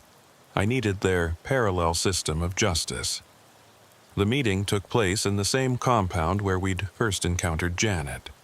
But now there were dozens of women present, from every tribal nation in the Southwest. Teachers, nurses, social workers, law enforcement, all united by loss and determination. "We know about the conspiracy," Janet said. "We've been tracking it longer than you have. Some of our sisters died in those early poisonings, before anyone knew to look for patterns. Can you help stop it?" "We already are. 3 of Bishop's associates have had accidents recently. Car crashes, hiking mishaps, food poisoning. Nothing traceable, nothing that looks like murder, but the network is being pruned." I should have been appalled at vigilante justice. But looking at the faces of women who'd lost daughters, sisters, mothers to the poisonings, I felt only grim satisfaction. "What do you need from me?" I asked. "Information. Names, locations, supply chains. We can reach people the law can't touch." I gave them everything. Every classified document. Every protected identity. Every piece of evidence that prosecutors said was inadmissible. If the formal system failed, the informal one would succeed. Over the next year, the conspiracy began to unravel. Not through arrests and trials, but through fear. Network members started dying in ways that looked natural but formed a clear pattern. Others fled the country. Some turned themselves in, preferring prison to whatever justice the shadow network might deliver. Adam Bishop never made it to trial. He was found dead in his federal holding cell, apparent suicide by poisoning. How he got the toxin was never determined. His death was ruled suspicious but uninvestigated. Too many people wanted him silenced on both sides of the law. The mass poisoning he'd planned never materialized. The water treatment facilities remained safe, protected by both official security and unofficial guardians. The reservation populations, warned and prepared, took precautions that made large-scale attacks impossible. But the deeper conspiracy, the genetic cataloging, the selection project, that continued. We'd cut off one tentacle, but the organism survived. Files we recovered suggested similar projects in Africa, Asia, South America. The reservation poisonings had been just one experiment among many. Dr. Priscilla Yazzie published papers on the antidotes, making the formulas public. If they couldn't be kept secret, at least they could be available to everyone. She received death threats, but also Nobel Prize nominations. She continued her work, developing treatments for future biological attacks she knew were coming. Patricia transferred to federal law enforcement, using her position to monitor and disrupt the network from within. She never spoke about what she did, but sometimes names from our investigation would appear in obituaries. Deaths by natural causes that weren't natural at all. As for me, I remained a tribal police officer, but my real work happened in the shadows. I became a conduit between official law enforcement and the unofficial network of protection. When the system failed, I made sure justice found another path. The investigation led us down paths we never expected. Financial records showed connections to international pharmaceutical companies developing vaccines for diseases that didn't exist yet, but would once released. Agricultural corporations were buying land around water sources, preparing for mass population displacement. Defense contractors were building underground facilities, supposedly for national security, but actually as survival bunkers for the selected.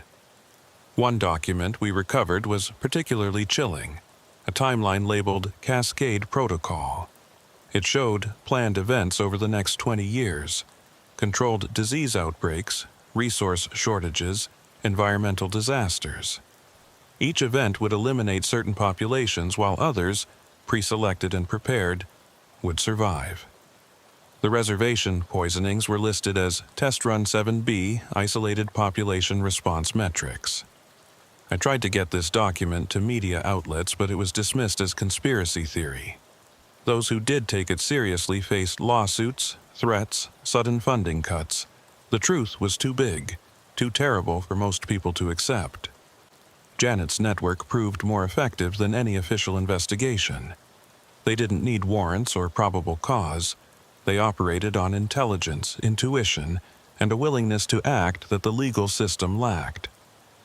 When a pharmaceutical executive involved in the conspiracy took a vacation to Mexico, he disappeared. When a military contractor tried to restart the poisoning program, his laboratory burned down. Cause unknown, no casualties, but all research destroyed. These weren't random acts of revenge. They were surgical strikes, carefully planned to disrupt the conspiracy without creating martyrs or attracting too much attention. The network had learned from their enemies how to operate in shadows, how to use fear as a tool, how to make people disappear. 5 years have passed since the Rough Rock poisonings. The mass graves are still being discovered. Communities worldwide reporting mysterious illnesses that match our patterns. Each discovery adds to our understanding of the conspiracy's scope, but also reveals how little we've actually stopped. Morrison's daughter survived, the real antidote saving her life. She doesn't know her father was a traitor who poisoned her for money. That secret will die with those of us who know it. Some truths are too cruel to share. She went on to medical school, inspired by Dr. Yazzi's work, determined to help communities like the one her father betrayed. Theophila Tsosi's family erected a monument at Rough Rock, honoring all victims of the poisonings. It reads, "They tried to erase us with poison. We survived with medicine." Both statements are true in ways the public will never fully understand. Every year on the anniversary, hundreds gather there. Survivors, families, activists. We remember the dead, but also celebrate the living, the ones who fought back and won. The conspiracy adapted to our resistance. Instead of mass poisonings, they switched to subtler methods. Contaminated vaccines distributed through free clinics. Genetically modified foods that caused sterility in specific populations. Water additives that slowly degraded cognitive function. Each attack was deniable, explainable as accident or incompetence rather than malice. We adapted too. Dr. Yazzie established a network of independent testing laboratories, staffed by people we trusted, equipped to detect new toxins and create antidotes. Patricia used her federal position to redirect resources, ensuring vulnerable communities received clean supplies and real medical care. I continued coordinating between official and unofficial responses, a bridge between two worlds fighting the same enemy. Last month, I received another call from that distorted voice, the one that warned me about the selection project. "You've done well, Officer Begay, but the real test is coming. Not poisoning, something else. Watch for the signs. Unusual disease patterns, genetic testing programs, fertility studies on reservations. They're moving to Phase 5. What's Phase 5? Activation. They have their catalog, their selected populations. Now they're going to trigger the event that makes selection necessary. When it happens, only those they've chosen will survive. When? Soon. Within the decade. Maybe sooner if you keep interfering. They're getting desperate, making mistakes. The Phoenix lab you raided last month? That was their main production facility. You set them back years. Then we'll keep setting them back." The voice laughed, sad and knowing. "You can't stop human nature, officer. The powerful will always sacrifice the weak to ensure their own survival. All you can do is try to save as many as possible when it happens. Who are you?" There was a long pause. Then, Someone who helped design the system before developing a conscience. Someone who's trying to atone by warning those targeted for elimination. I was there at the beginning, when it was just theoretical. Academic exercises in population dynamics and resource management. I never thought they'd actually do it. Your name? Names don't matter anymore. I'm already dead as far as they're concerned. Officially, I died in a plane crash 3 years ago, but I had to disappear. It was the only way to escape and try to make amends. Help us stop them. I am helping. Every call, every warning, every piece of intelligence I leak. But I can't come forward. They have people everywhere, even in witness protection. The moment I surface, I'm dead, and so is anyone I've been in contact with. Then tell me everything now. I can't. This line is only secure for another 30 seconds. But I'll tell you this. Check the shipping manifests for agricultural supplies going to reservation schools. They're not what they seem. And Officer Begay, trust no one in Washington. The corruption goes all the way to the top.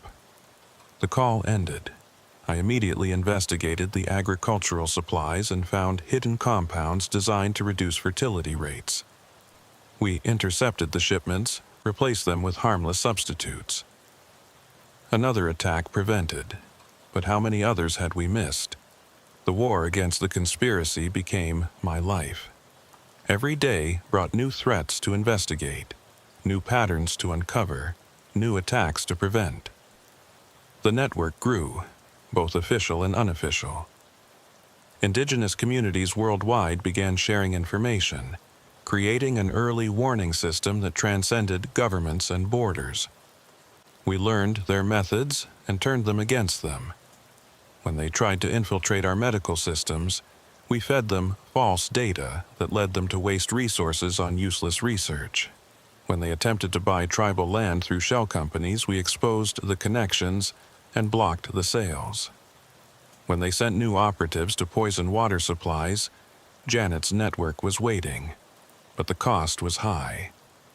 Good people died fighting this shadow war. Some were killed outright, others succumbed to poisons meant for larger populations. Every victory came with casualties. Every saved life was balanced by one we couldn't protect. Dr. Yazzie aged rapidly from the stress and exposure to various toxins while developing antidotes. Her hands shook constantly now, a permanent reminder of her sacrifice. But she never stopped working, driven by the memory of patients she couldn't save and the knowledge that more would die if she quit. Patricia rose through federal ranks but became increasingly isolated. Trust was a luxury she couldn't afford when anyone could be compromised. She lived alone, worked alone, trusted only the encrypted messages we exchanged through channels the conspiracy hadn't discovered. And me, I became something I never expected, a soldier in a war most people didn't know existed. My official job as a tribal police officer was cover for my real work, coordinating resistance against genocide disguised as progress. The reservation had always been a place of survival against overwhelming odds. Our ancestors survived smallpox blankets, forced marches, cultural erasure. Now we faced a new form of the same old evil, elimination disguised as evolution, murder marketed as natural selection. But we survived. We always survived. And more than that, we fought back. The water at Rough Rock runs clean now, tested daily by people who know what to look for. Children play where poison was meant to spread. Their laughter a defiance of those who wanted silence. Elders tell stories of the time the water turned deadly and the people who made it safe again. They don't know the full truth, the global conspiracy, the selection project, the shadow war being fought in their name. Maybe someday they will, but for now, they know enough. That there are those who would poison them for profit and power, and there are those who stand guard against such evil. My phone rings constantly now.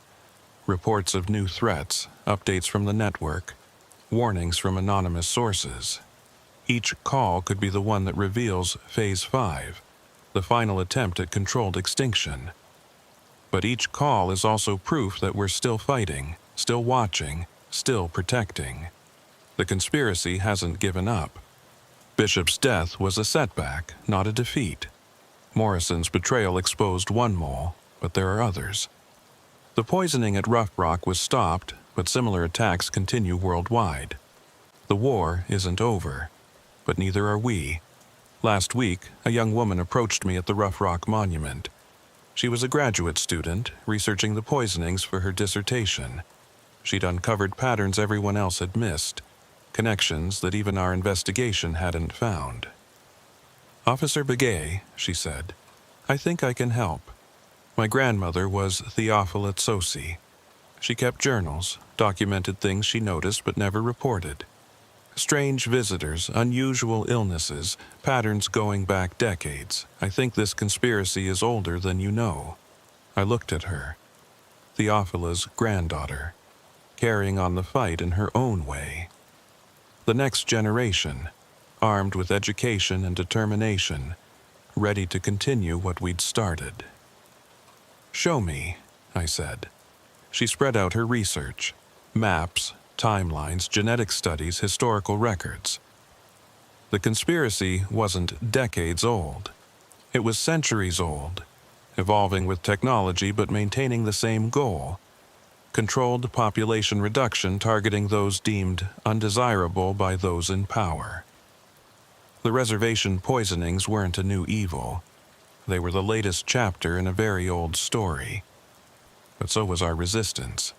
I thought about Bishop, dead in his cell. Morrison, betrayed by his own greed. The network members who disappeared rather than face justice. They thought they were strong because they could kill. But we were stronger because we could survive. The phone rings again. Another unknown number. Another warning or threat. I answer, ready for whatever comes next. Because that's what we do. We answer the call, face the darkness, protect those who can't protect themselves. The young woman watches me, eager to help, ready to fight. I see Theophila in her eyes, the same strength, the same refusal to be a victim. The poisoners killed her grandmother, but they couldn't kill what she represented. Resilience, community, the stubborn refusal to disappear. "We need to talk," I tell her after hanging up. "There's more you need to know, about your grandmother, about what really happened, about what's still happening." She nods, unsurprised. "I know. That's why I'm here. Grandma always said the water would tell the truth eventually. I'm ready to listen." We sit at the monument, under the desert sun, and I tell her everything. About Bishop and his network, about Morrison's betrayal, about Janet's shadow network, about the selection project in Phase 5, about the war being fought in shadows to prevent extinction disguised as evolution. She listens without interruption, taking notes, asking pointed questions. When I finish, she's quiet for a long moment. "So what do we do?" she finally asks. "We fight," I say. "We protect. We survive, and we make sure they pay for every life they've taken." She stands, determined. "Then let's get started. Grandma's journals mention a pattern of illnesses in the 1960s that matches what happened at Rough Rock. If this conspiracy is that old, there must be records, evidence, connections we haven't found." And so it continues. The investigation that officially ended years ago goes on through new generations, new fighters, new guardians. The poisoners thought they could eliminate us quietly, efficiently, scientifically. They didn't count on our memory, our community, our refusal to disappear. The water at Rough Rock is clean, but we test it every day. The children are healthy, but we watch for signs. The threat has passed, but we remain vigilant. Because we know the truth. The poisoners are still out there, planning, preparing, waiting for another chance. But so are we, and we'll be ready.